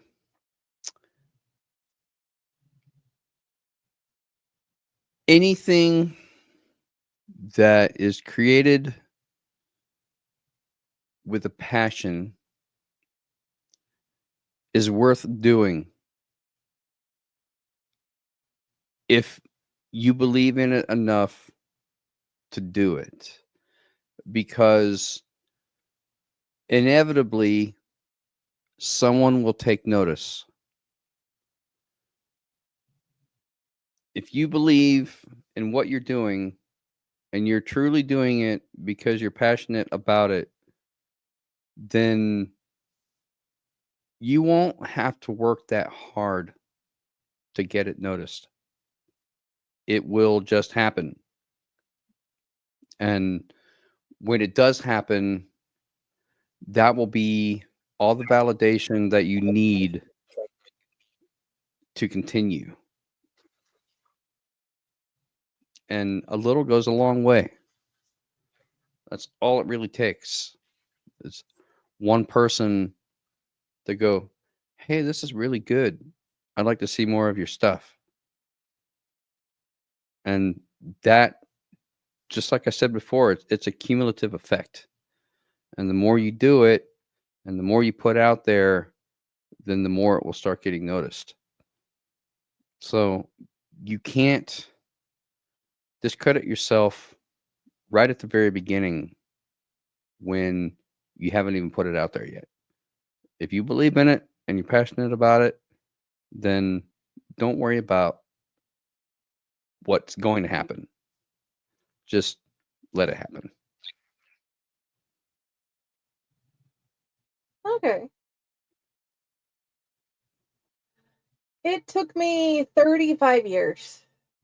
And that seems like a humongous number because I am fixing to be 38 in a few short days.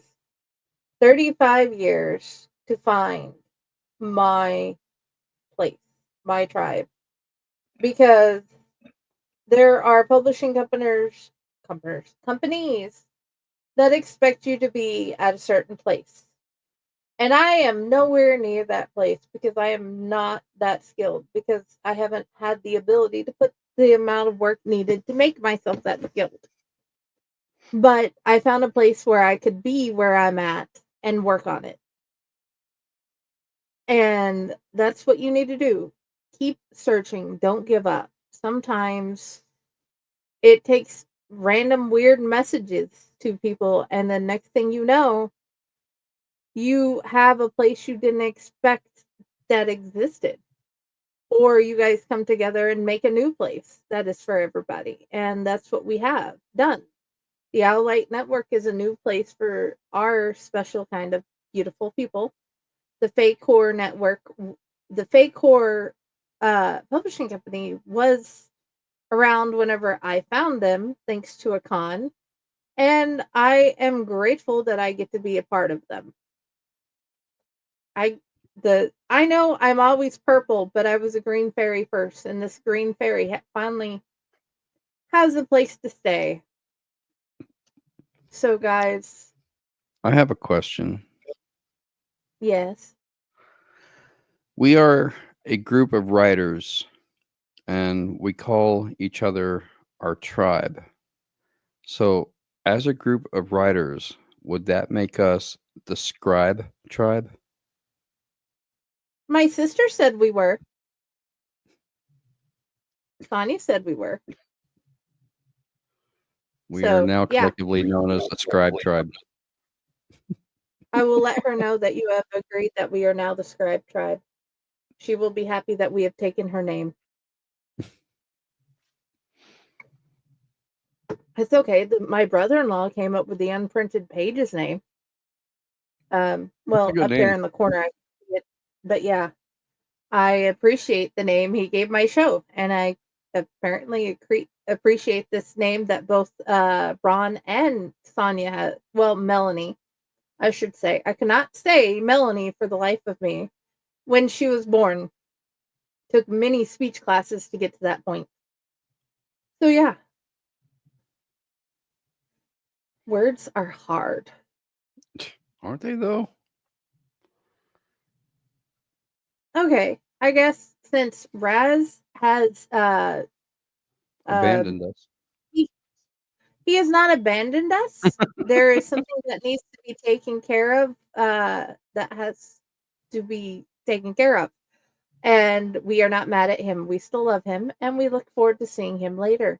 But I Yeah. guess as we're hitting the 2 hour mark, because I'm not normally a 2 hour show, let's leave. You know what? Let's do something different. Tell us your favorite book that you want more people to read and where to find you.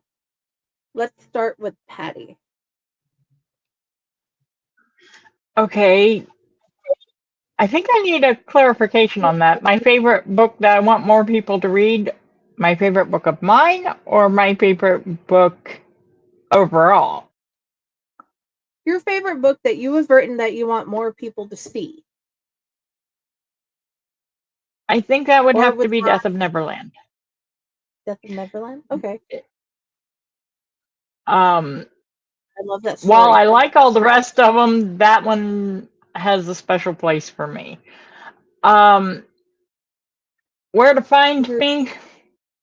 I would say Faycore, but that tends to be you half the time.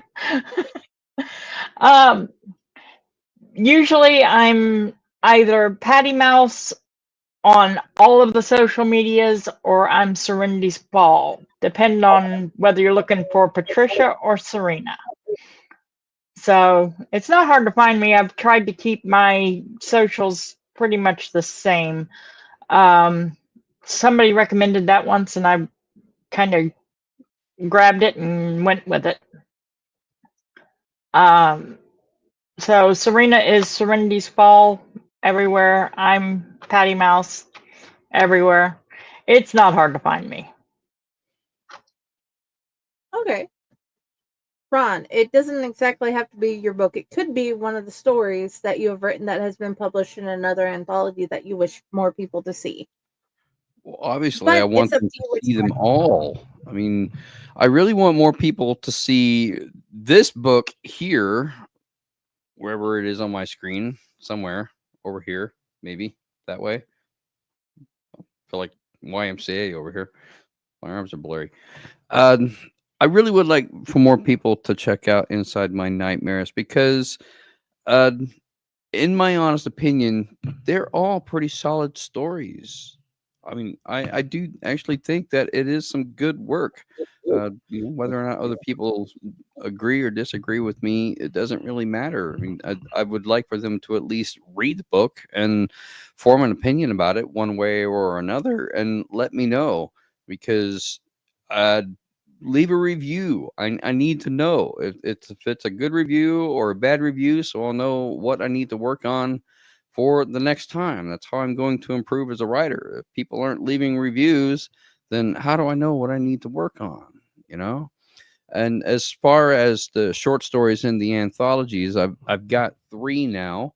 Uh, the Fairy Trap and Fey Propaganda, which I love that story because it just kind of popped into my head when Patty posted this was the theme of the book, and it was loosely based on an actual event that happened that I had a chance to witness, and I thought it was just a really neat story that spawned because of that one event that I witnessed.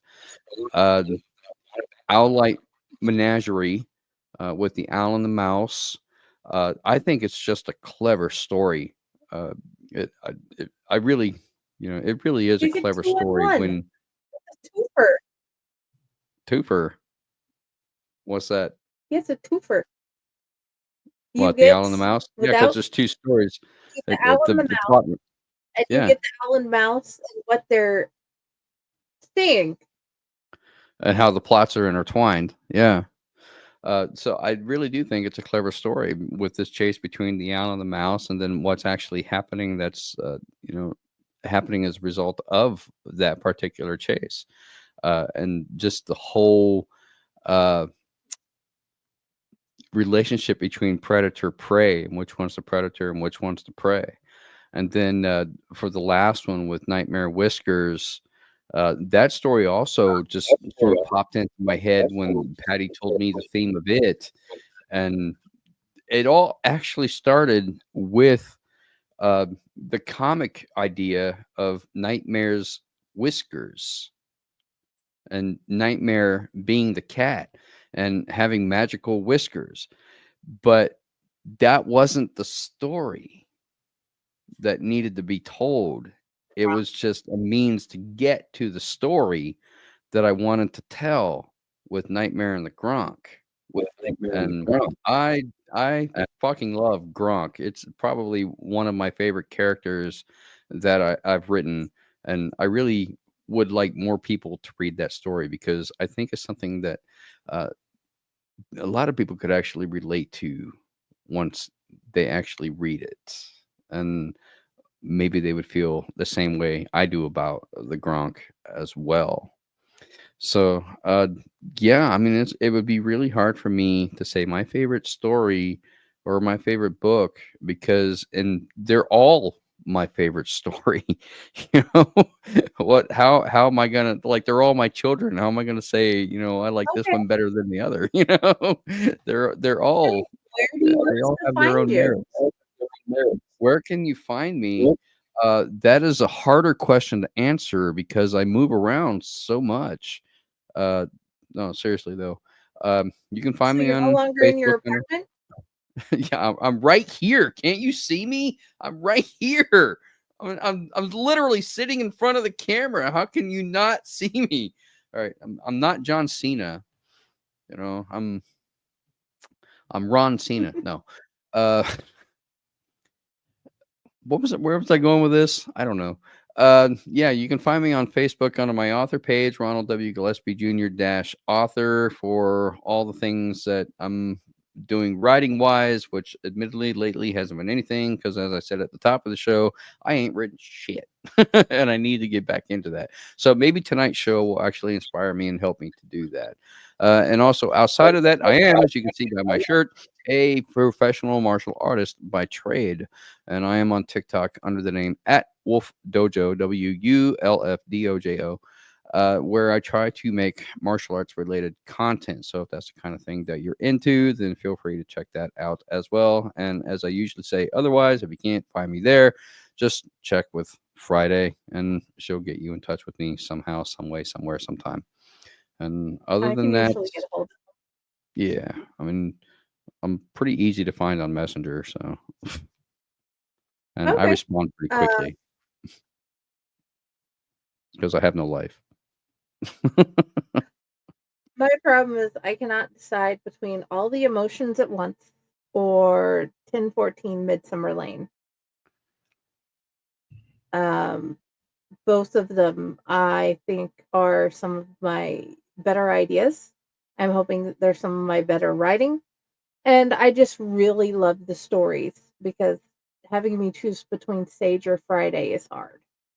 But you can find me at Owlite, you can find me at Fake Horror, you can find me at Friday with the Library and the Blue Box, and you can find me at my author page, Jennifer Elliott. And I love to spread the chaos that all of my author friends write because you will find me sharing them all over the place in different groups and places. So please remember, I think the one thing I want you to understand is this season is hard. The time change is hard. Your writing deserves to be heard. You deserve to be seen. And you deserve the space you take up. And please spread out, write, print it, get it where we can all enjoy it because we want to see your writing. We want to hear your poetry. We want to see your art. We want to hear your stories. So please keep writing, keep trying. And if you need a tribe, come find us. Because even if you just look at up Fake Horror Book Club, the Fae Asylum, come find us. We want you here. We want you with us. And I don't care if you're published by Fake Horror or not. I want to read your books. I want to still be published by Fake Horror, and I think Ron does too, because this is our home. Thank you for joining us tonight, and we hope you guys are blessed. We send all the love and blessings we can. Mwah!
Greetings and shabibans. We are the Retro Reductibus Cephala Podcast, a long-form bi-weekly show that celebrates all the things that made growing up awesome. Well, that sounds good, but I don't know what all those words mean. I think what Parasite Steve's trying to say is that on Retro Redoctopus, we explore a range of retro goodness, from toys, video games, and movies, to cartoons, and even snacks and school lunches. Oh. And we do it all with a positive spin, a slew of killer guests, and some very adult language. And you know what else is cool? No. This crazy show is part of the Your King Podcast Network with new episodes every Technical Tuesday. What's that? And if waiting 2 weeks for a new episode gives you a sad, know that we drop bonus episodes all the time, like the off-format Crow's Nest and an interview series we call The Brig.